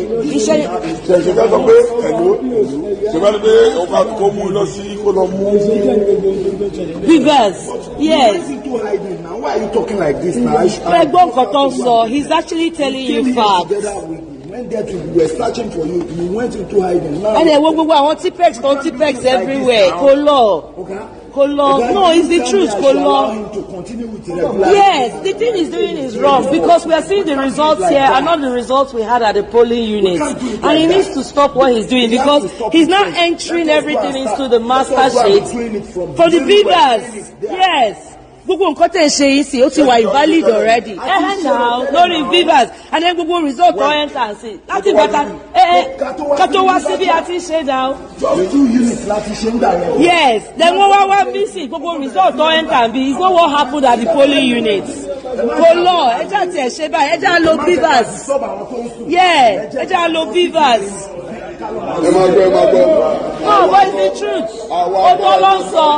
Otolonso because what he change results.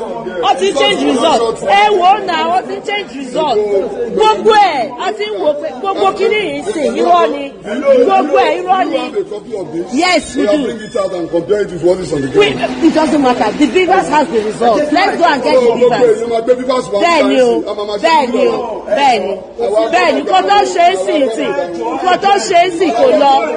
Kò tó ṣe é sí ò lọ. Kò lọ. what he's doing now is not correct. He's entering manual results, and it's not what we did at the polling units. They are entering manual results, and it's not what we did at the polling units. And he's entering it into the master sheets, and he's doing it from look at all the tipex that are in see, and they expect us to keep quiet about it. We told him to get the beavers machine. Let's start entering from the beavers, which is what we started doing from the other polling units. He says no.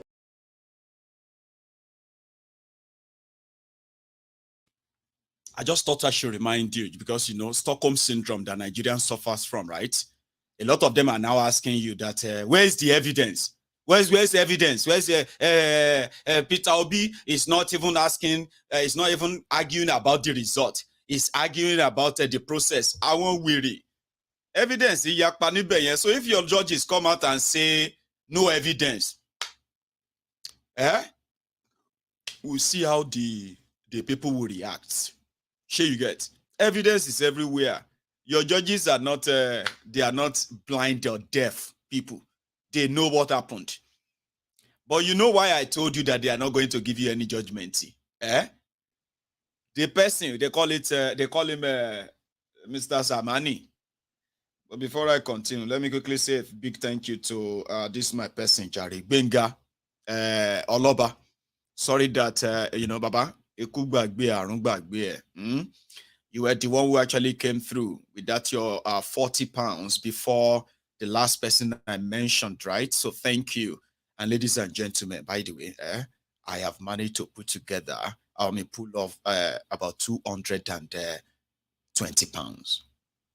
That took a while, right? But yeah, we have limited windows of where you can actually make contribution, okay?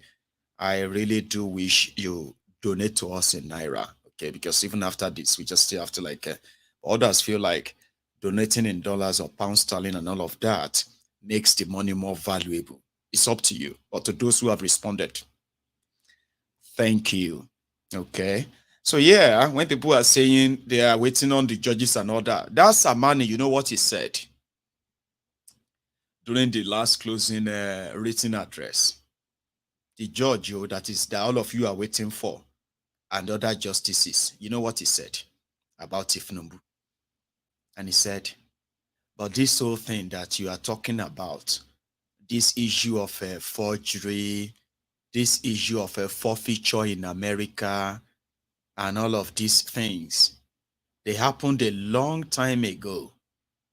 That I thought, you know, as Christians, we should learn how to forgive and forget. Let me judge you, the one you presented evidence to.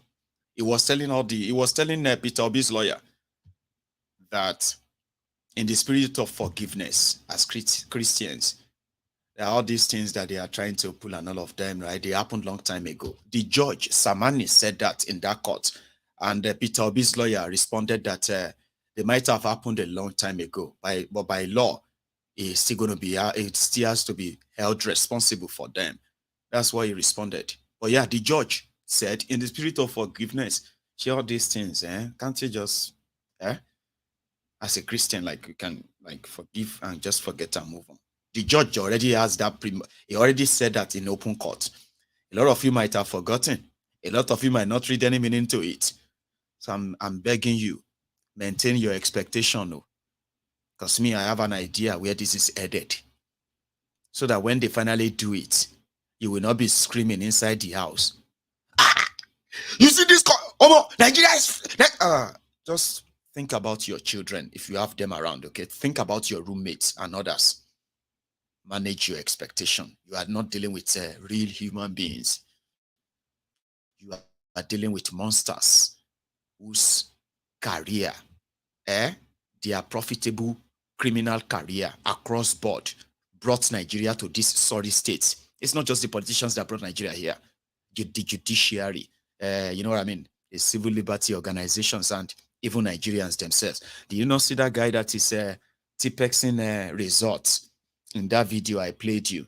That guy is alive today. God knows how much they gave to him. INEC Adiok staff working for APC, inserting fake figures into the election result sheet.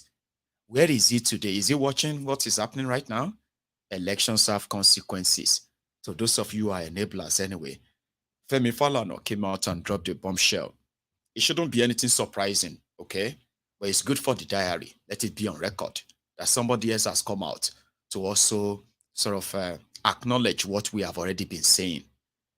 The looting and stealing of Nigeria resources is beyond just bringing in these guys and their machine, stealing gold, stealing aluminium, stealing the zinc, stealing other precious stones and all that. In fact, it has gotten to a stage whereby they are forcing people to abandon their land by offering them money to sell the land. Femi Falana, who probably just came out of, well, he didn't just come across this. In fact, he fought for one of the victims of this scheme that is going on in Nigeria, where illegal miners, they are buying off the land of the people's lands, and those who won't leave, they are being forced to leave because there is something under their ground. And if they are not going to leave, they will kill them. So Femi Falana, in his own surprise, shared this with Channels Television. I am not surprised though. I mean, just yesterday, a friend was asking me, how can this government appoint Dele Alaki as Minister of Petroleum? I mean, solid mineral. It should be information. I said, do you know the implication? That annually, $9 billion worth of gold is illegally taken out of Nigeria. With according to a former minister, Dr. Oga, through private jets. Oh, yes. $9 billion. Yes, $9 billion. Gold alone. They've been able to put a value to it. Oh, yes. You can go. I'm not talking of lithium. I'm not talking of other resources. I just handle a case in Manchester. You know, under our Minerals Act, if you are mining gold or any mineral, solid mineral, in my farm, in my land, what does the law provide? 100 naira per acre. I know the law. So you are moving me out of my land. I'm a farmer. This is where I farm.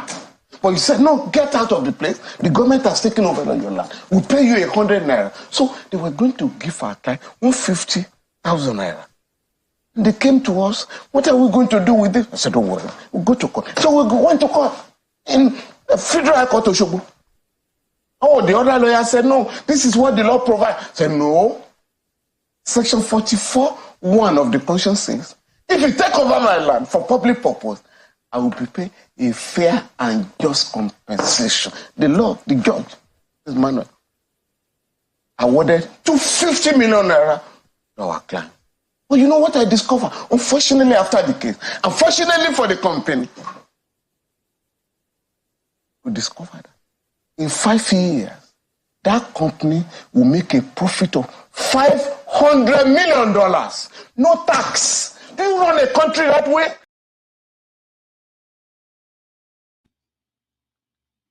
Did you hear that? I decided to add it to this chat tonight so that in context, I can tell you why our people have been condemned to perpetuity of poverty. Their law says they should pay you 100 naira per acre. You have mineral resources under your land they want to take over.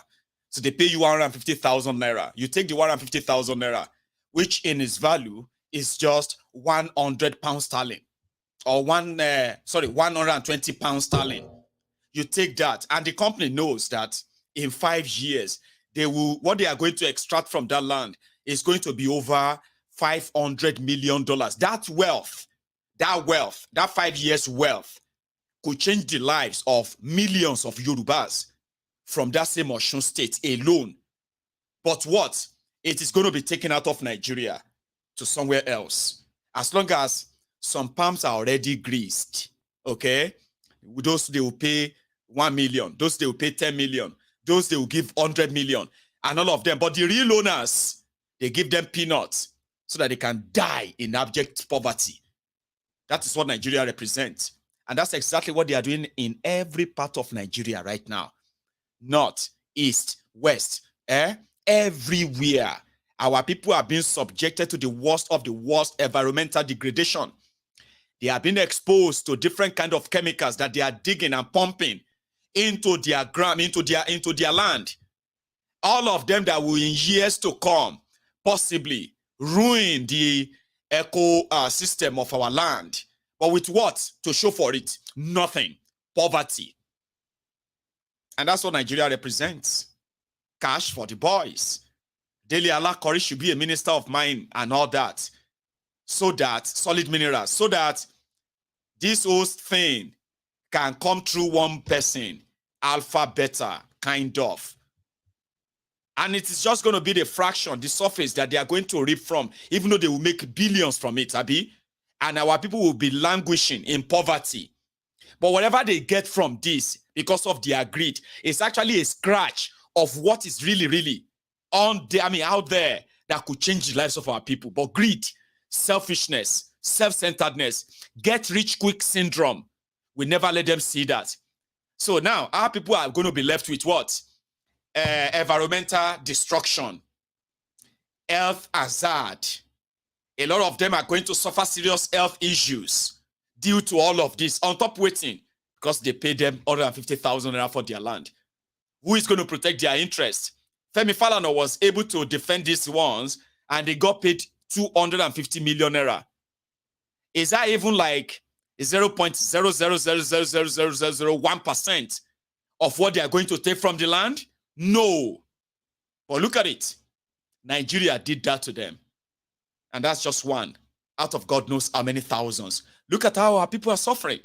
You look at Dubai. What they have is what? It's just crude oil.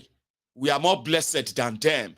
But the greedy criminals would rather profit from it than harness it to the better use of everybody. Imagine how many billionaires like Saudi that you have in Nigeria, if people are allowed to have access to their own resources, make wealth from it, and put that same back in that same Nigeria, spread and share the wealth, if Nigeria will still be the poverty capital of the world. But look at these greedy scums. The intention is how to get richer, Abi, where you get poorer. Billions of dollars worth of resources stolen. Why peanuts are handed over to our people? But we can't fight it because we are part of Nigeria. Yeah? It's unfortunate.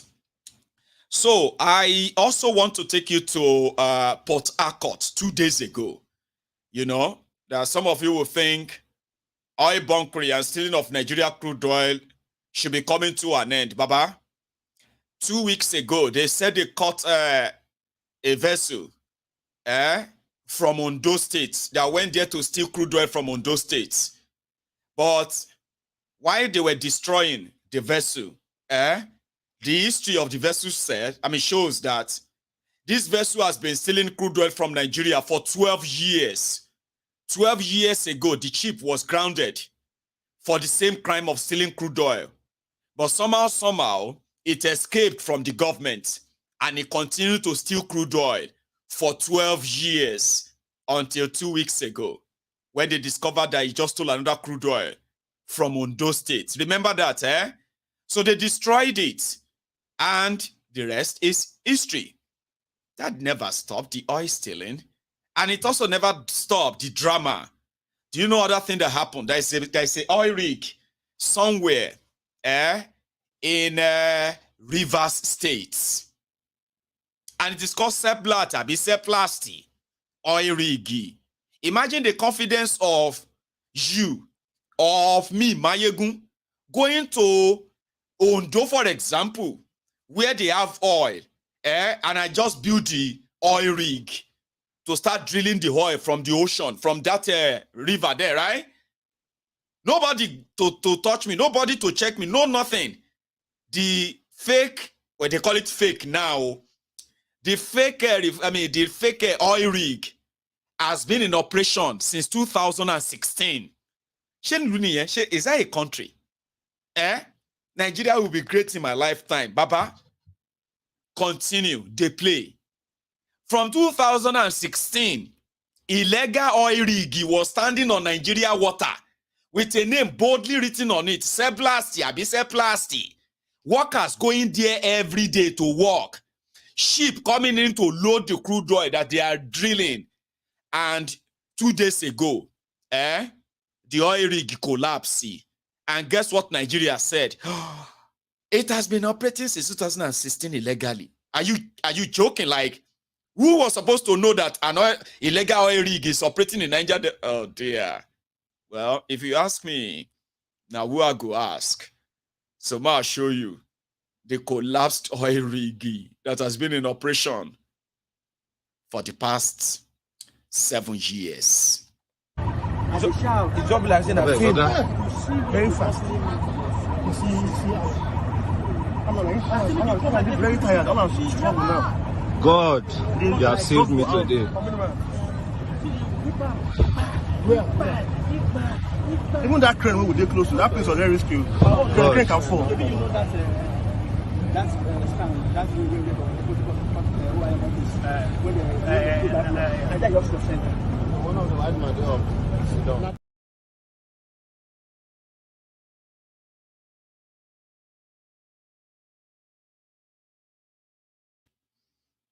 Do you get it? If you don't get it, forget about it. That is Nigeria.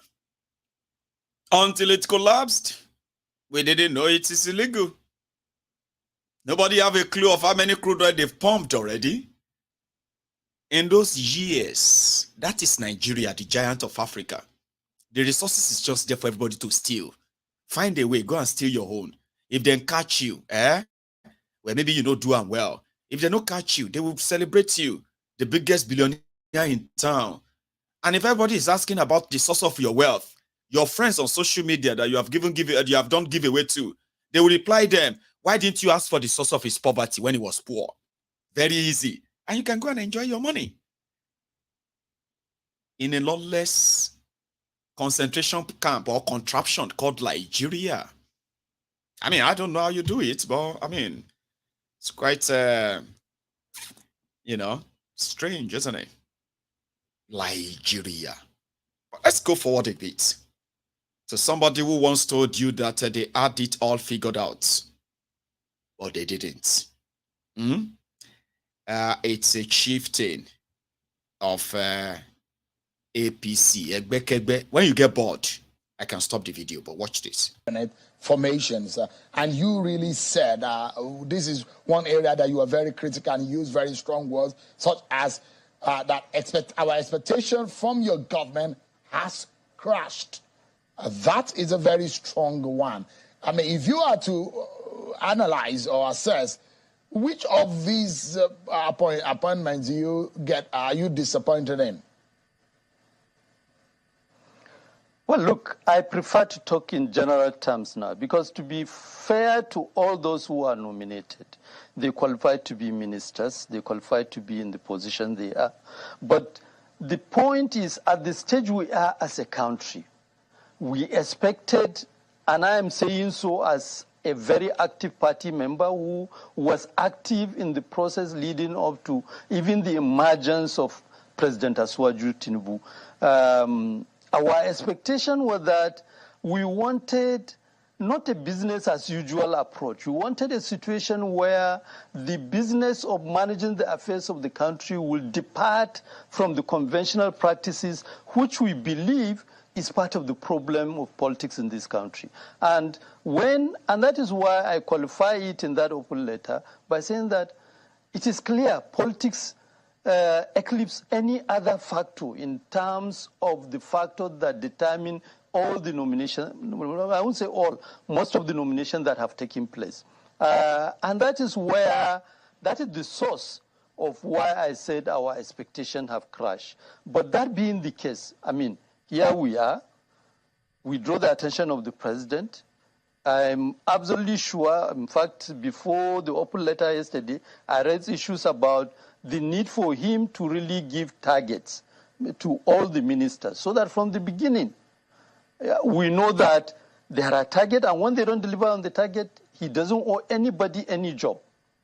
Get rid of them and bring people who can deliver on targets. I think once we get him to come back to that level, that playing level, he will begin to correct whatever may have been the lapses with respect to the nominations. Let me quickly take you up on this before I take you to Mr. Ganduje's matter, as you mentioned in your letter.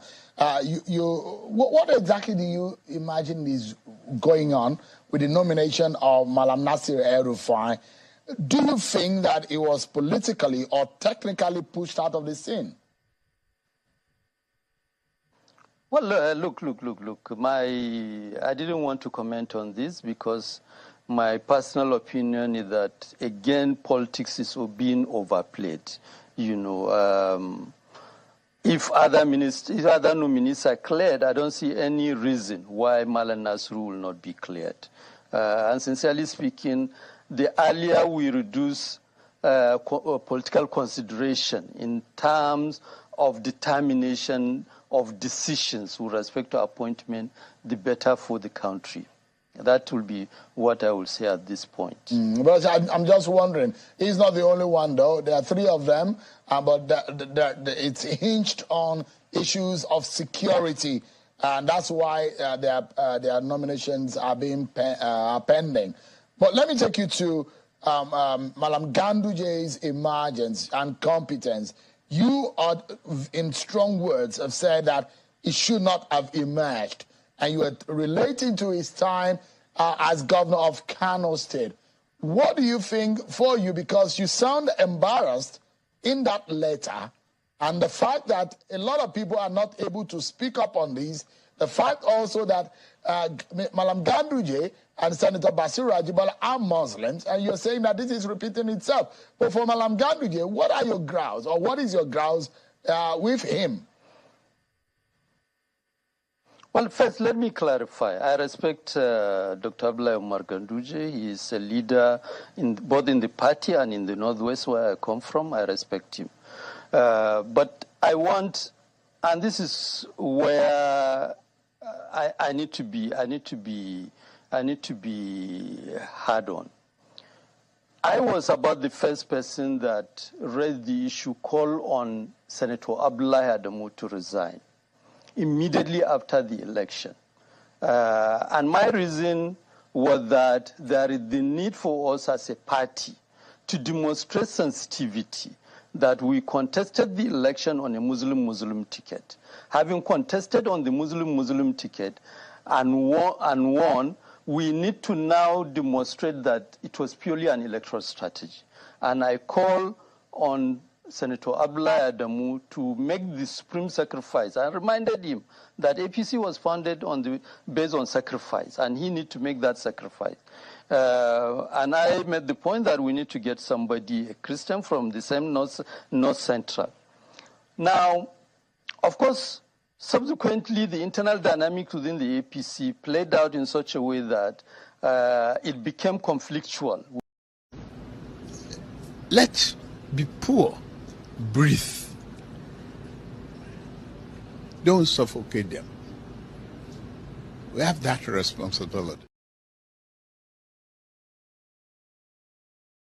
Well, that is just me taking you to peep in or peep through the brewing political war that is still going to play out from these guys from northern Nigeria. Is already cooking, and I'm always going to be here to serve you a la carte. My own, I'll go serve you, okay? I will serve you the gist a la carte. Yeah? So thank you so much for spending your evening with me tonight, okay? And I am going to call it a night. Yeah, I wish, we had a chance of taking calls, but it was so good that I couldn't really keep all of that to myself by stopping halfway, okay? And it would have made me to start interrupting my callers, kind of like, I wanted to see that too. So thank you for spending the evening with me and all that. And to every one of you who also kind of chipped out your support towards Mayegun's Diary Political, as well as Yoruba Union. Thank you, okay? If you need the link, the PayPal link, or the account details of how to be of support and all that, you are welcome to ask. So tomorrow, I'm going to try and bring a princess here so that we can raise money properly. All right? Hopefully, there will not be something that is going to be so kind of like boiling or trending that will take most of our time and make it impossible for us to do that. I've been postponing this for 2 weeks. I don't know why I do that, right? It's not fair. Okay, but of course, we'll find a way around it. So thank you for all your support. Thank you for all your prayers. Thank you for all the likes and the sharing as well. I've done my part tonight, and you've done yours. So we will see you again. Until then, stay safe. And never stop watching Mayegun's Diary. Good night.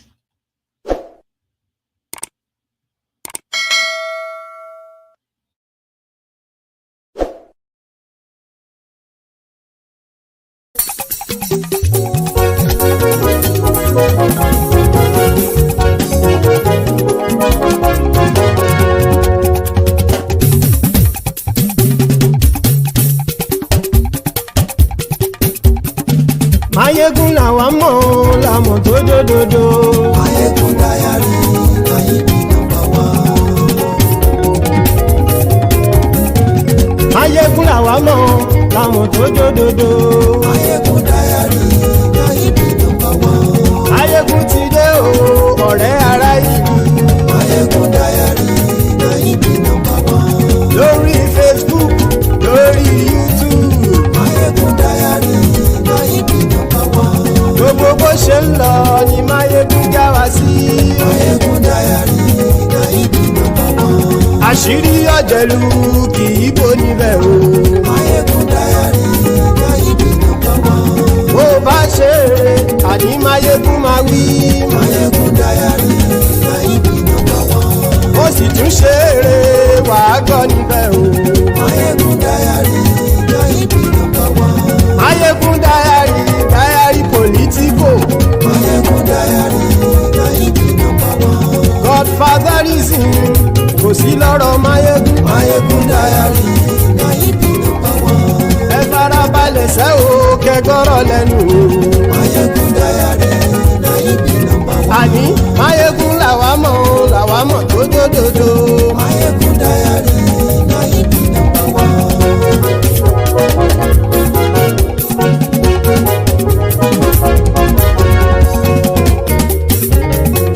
Àní ẹ̀sùn ràkì. Mayegun ti dé.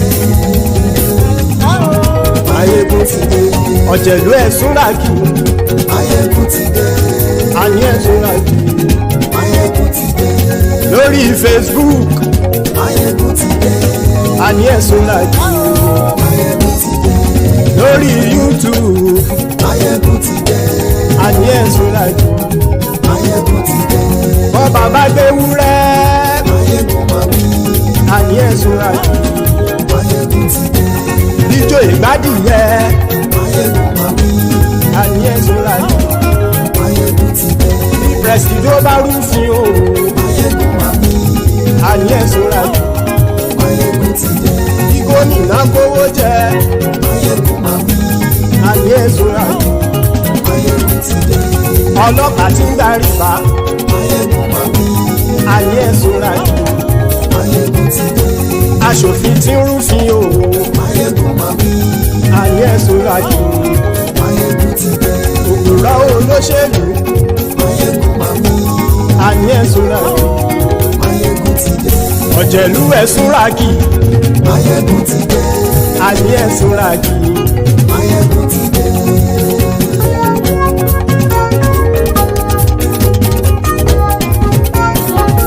Mayegun ti dé. Gbogbo ọ̀jẹ̀lú ẹ̀sùn ràkì. Mayegun ti dé.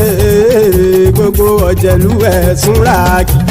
Ṣùgbọ́n ní bá ti ṣe èyí tó yẹ kí wọ́n ṣe, ọmọ bá dèrò ní fi wọ́n níran o. Mayegun ti dé. Gbogbo ọ̀jẹ̀lú ẹ̀sùn ràkì. Mayegun ti dé. Gbogbo ọ̀jẹ̀lú ẹ̀sùn ràkì. ṣùgbọ́n ní bá ti ṣe yìí tó yẹ kí wọ́n ṣe ọmọ bá dẹ́rọ̀ ò ní fi wọ́n níran. wọ́n fowó bẹ́ẹ̀ o Máyégún ó sọ pé wọ́n ò fẹ́ bẹ́ẹ̀. wọ́n fowó bẹ́ẹ̀ Máyégún ó sọ pé wọ́n ò fẹ́ bẹ́ẹ̀. oníkanṣá ti ṣe yìí tó yẹ kí wọ́n ṣe fáwọn ará ìlú tó gbé wọn débẹ̀ o. Máyégún ti dé gbogbo ọ̀jẹ̀lú ẹ̀ súnra kì. Máyégún ti dé gbogbo ọ̀jẹ̀lú ẹ̀ súnra kì. ṣùgbọ́n ní bá ti ṣe yìí tó yẹ kí wọ́n ṣe ọmọ bá dẹ́rọ̀ ò ní fi wọ́n níran. kì máa yí ṣe eré ọ̀rọ̀ yìí kì í ṣe ẹ̀fẹ̀. kì máa yí ṣe eré ọ̀rọ̀ yìí kì í ṣe ẹ̀fẹ̀. ẹni bá ti lè lẹ́bọ̀ lẹ́rù o ọmọ bá dèrò kàṣà ìtú wọn síta. Máyégún ti dé gbogbo ọ̀jẹ̀lú ẹ̀ súnra kì. Máyégún ti dé gbogbo ọ̀jẹ̀lú ẹ̀ súnra kì. ṣùgbọ́n ní bá ti ṣe yìí tó yẹ kí wọ́n ṣe ọmọ bá dẹ́rọ̀ ò ní fi wọ́n níran. tẹnitẹni ọmọ Máyégún ọ̀rẹ́ ara ìlú mọ̀mọ́ ni mo fọlọ́hún sọ ẹ̀ bá kìlẹ́bù. lóòótọ́ olódodo ìlú ọ̀tá ìlú mọ̀mọ́ ni ìwọ ṣá máa ń ṣọ́ra kò sì mọ́ bẹ̀rù. bọ́tà ń lè rí bóníṣègùn lé káwọn mọ̀mọ́ fi ṣera wọn ni ó ti dẹrùn tí wọn ò gbọ́dọ̀ sì mọ́ bẹ̀. èèpo ọ̀bọ lọmọ bá dérò tàjẹ́ ò gbọ́dọ̀ jẹ́ ó ti jọba lórí àbínú ẹni kò sì mọ́ bùyà. àìsíwọ́lu ní ẹnìkẹ́ ìgbódì ẹyin lábàrá o ó kó ẹni tó bá dán o àkàmù. Máyégún ti dé gbogbo ọ̀jẹ̀lú ẹ̀ túnra kì. Máyégún ti dé gbogbo ọ̀jẹ̀lú ẹ̀ túnra kì o. ẹni bá ti ṣe yìí tó yẹ kí wọ́n ṣe ọmọ bá dèrò òní fi wọ́n níran o. Máyégún ti dé gbogbo ọ̀jẹ̀lú ẹ̀ súnra kì. Máyégún ti dé gbogbo ọ̀jẹ̀lú ẹ̀ súnra kì. ṣùgbọ́n ní bá ti ṣe yìí tó yẹ kí wọ́n ṣe ọmọ bá dẹ́rọ̀ ò ní fi wọ́n níran.